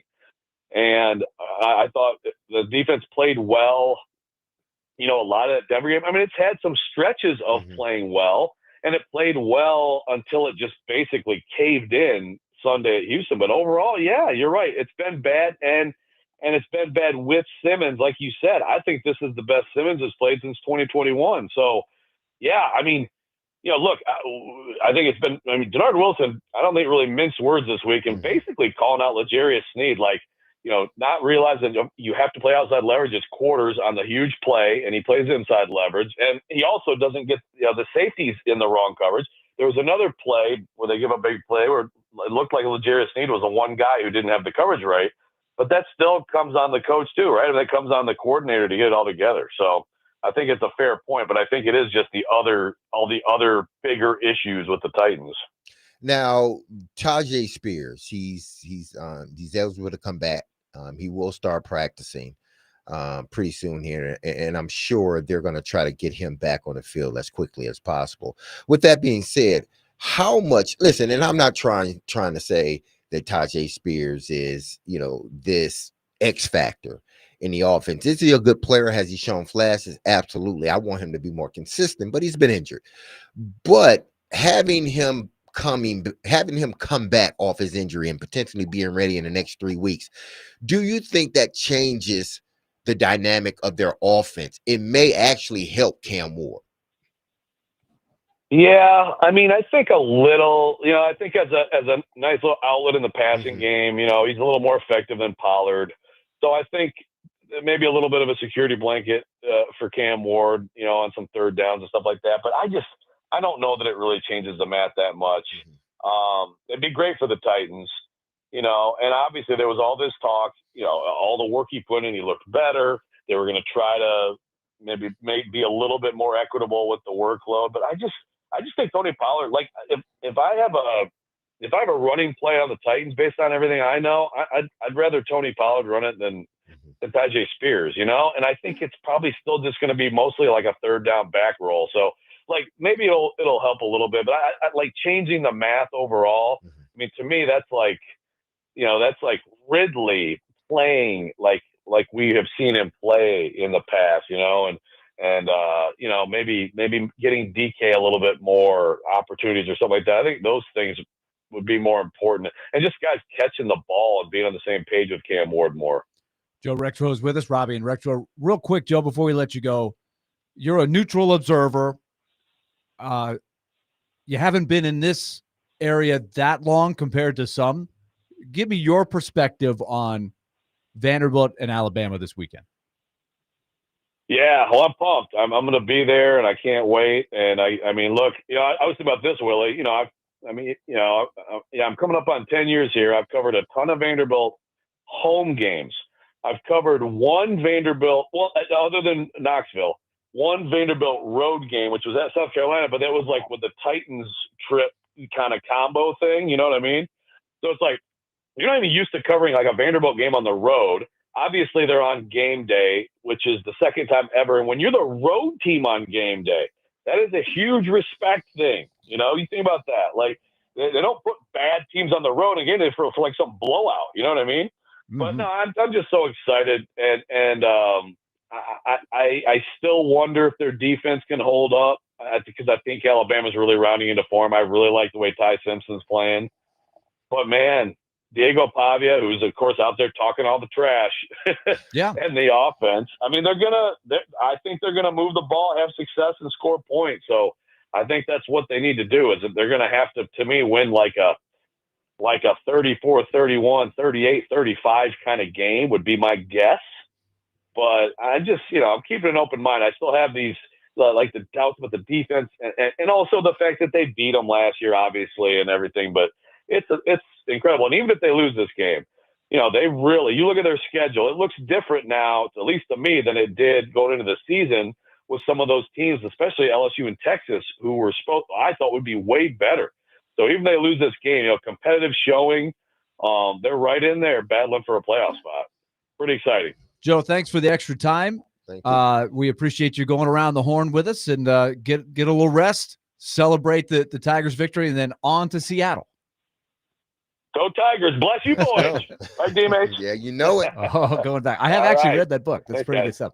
Joe Rexroad, Robbie and Rexroad. He's referring to a Sparky Anderson quote there from the 84 Tigers that won it all back in the day. All right, when we come back, we will wrap things up. We're going to give you a quick update on well, actually, there is no update, but just a little refresher on the Luke Evangelista situation with the Predators now 1 week away, a lot circulating around. We'll give you an update on what's happening at Wrigley Field as well between the Cubs and the Padres, and they're deciding game 3. And then tonight it's Red Sox-Yankees. But we will come down the home stretch. You're listening to DVD here on 102.5 The Game.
Final segment of the show here on DVD. Adam Vingan will be back with us.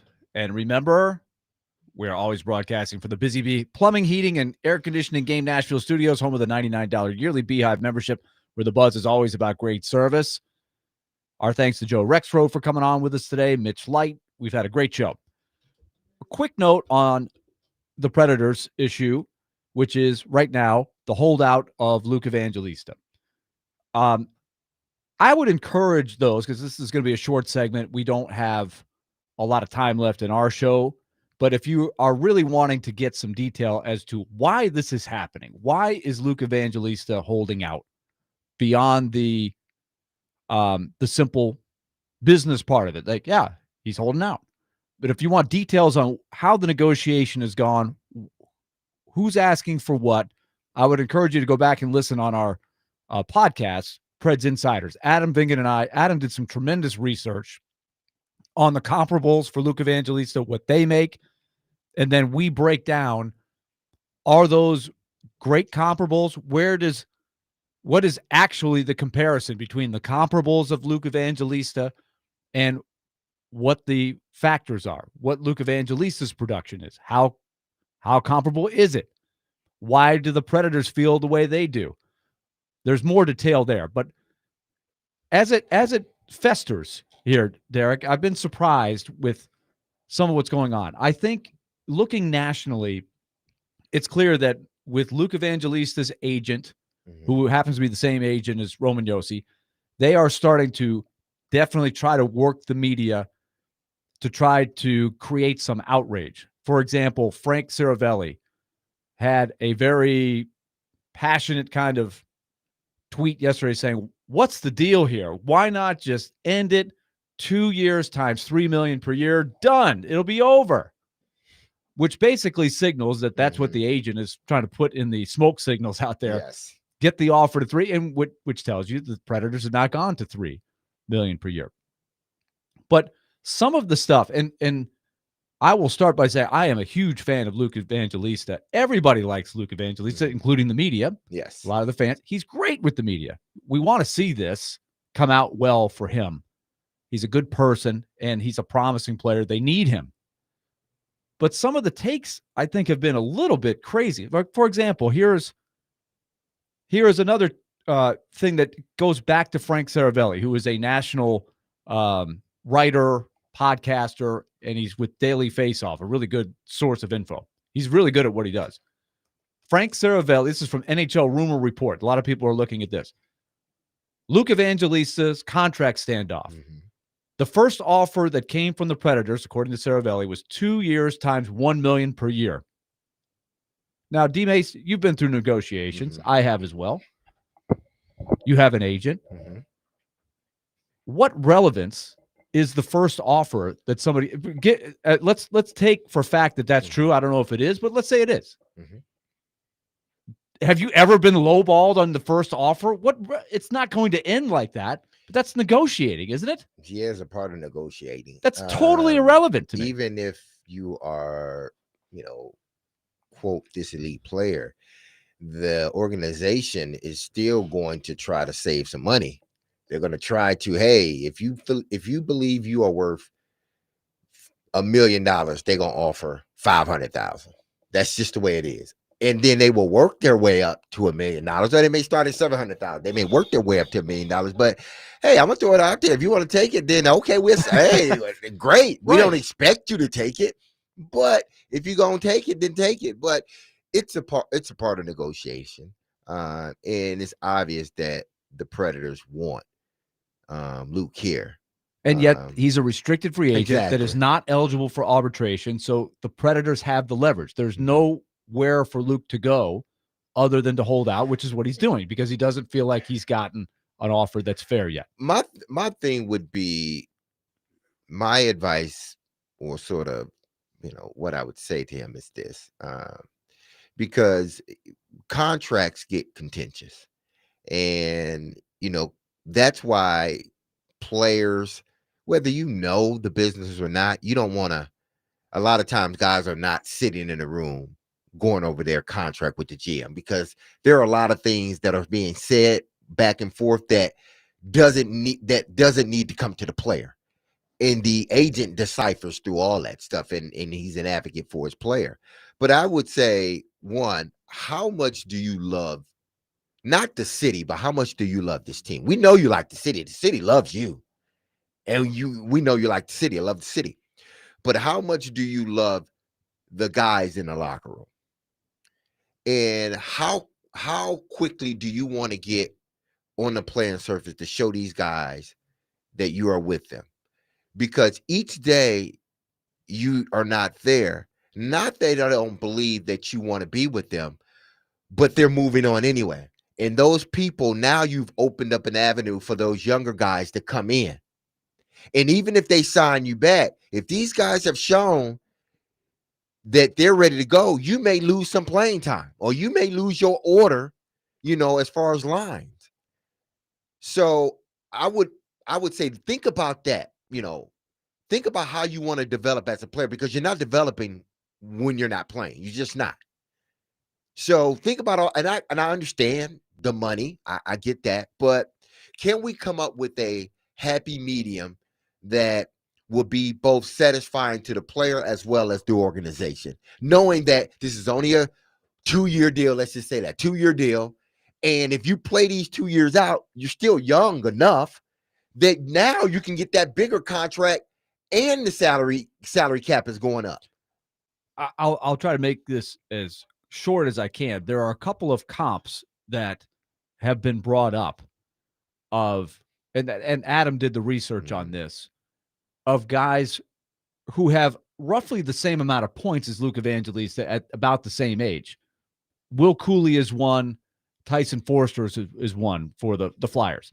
But each of those guys is coming off a career year where they scored 20 and 25 goals. Luke Evangelista's arrow, he's coming off a tough year. He had 10 goals and 22 assists last year. It wasn't a good year. So it's not a good year to be coming in and comparing yourselves to guys that, yes, if you put in the full package, you count 2 years ago, but he is trending a little bit down. Unfortunately, I still think he can bounce back this year and have a great year. But his leverage, his momentum isn't the same as a guy who scored 20 or 25 goals. Cooley scored 20, I believe. Forrester scored 25. And I don't think Evangelista wants exactly what they got, but he thinks he's going to be closer to them. The Predators disagree.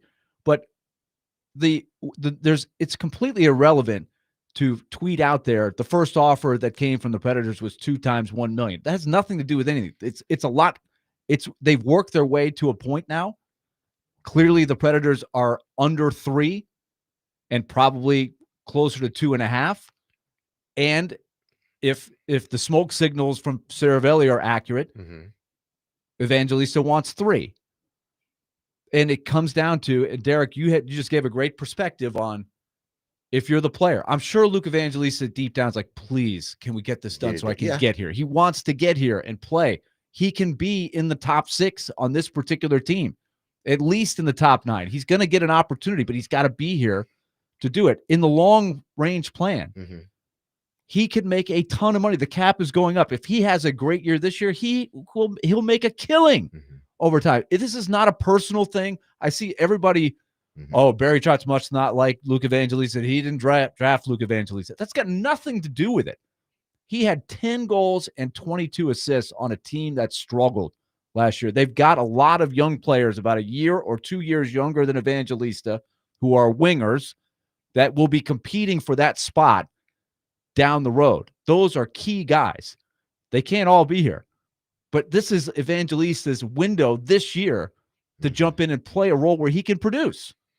Yeah, he can. And again, it's, you trust your agent. You trust that he's going to do what's best for you. And again, be your advocate. But ultimately, you are in control of this because you're the player. And that's where, you need to get to that point where you can be comfortable. Is, having all going to make you comfortable and that's it? Or is having 70% of what you want or 75% of what, will that make you comfortable as a player yet to be seen. Hopefully they can get it done by next week, and because that season opener is coming very fast, so hopefully they get it done by next week. 1 week from tonight, Predators against the Blue Jackets. We're out of here. We soldiered on without Adam. He'll be back with us tomorrow at 3 o'clock for DVD. Thanks for everybody that joins us, and we'll talk to you tomorrow. Be love on your people. Have a safe, blessed, and wonderful Thursday. I love you. The team loves you. You hear that music? Don't you forget about us. You better not, because you know what? We'll be back tomorrow. Same time, 3 o'clock. See ya. Peace.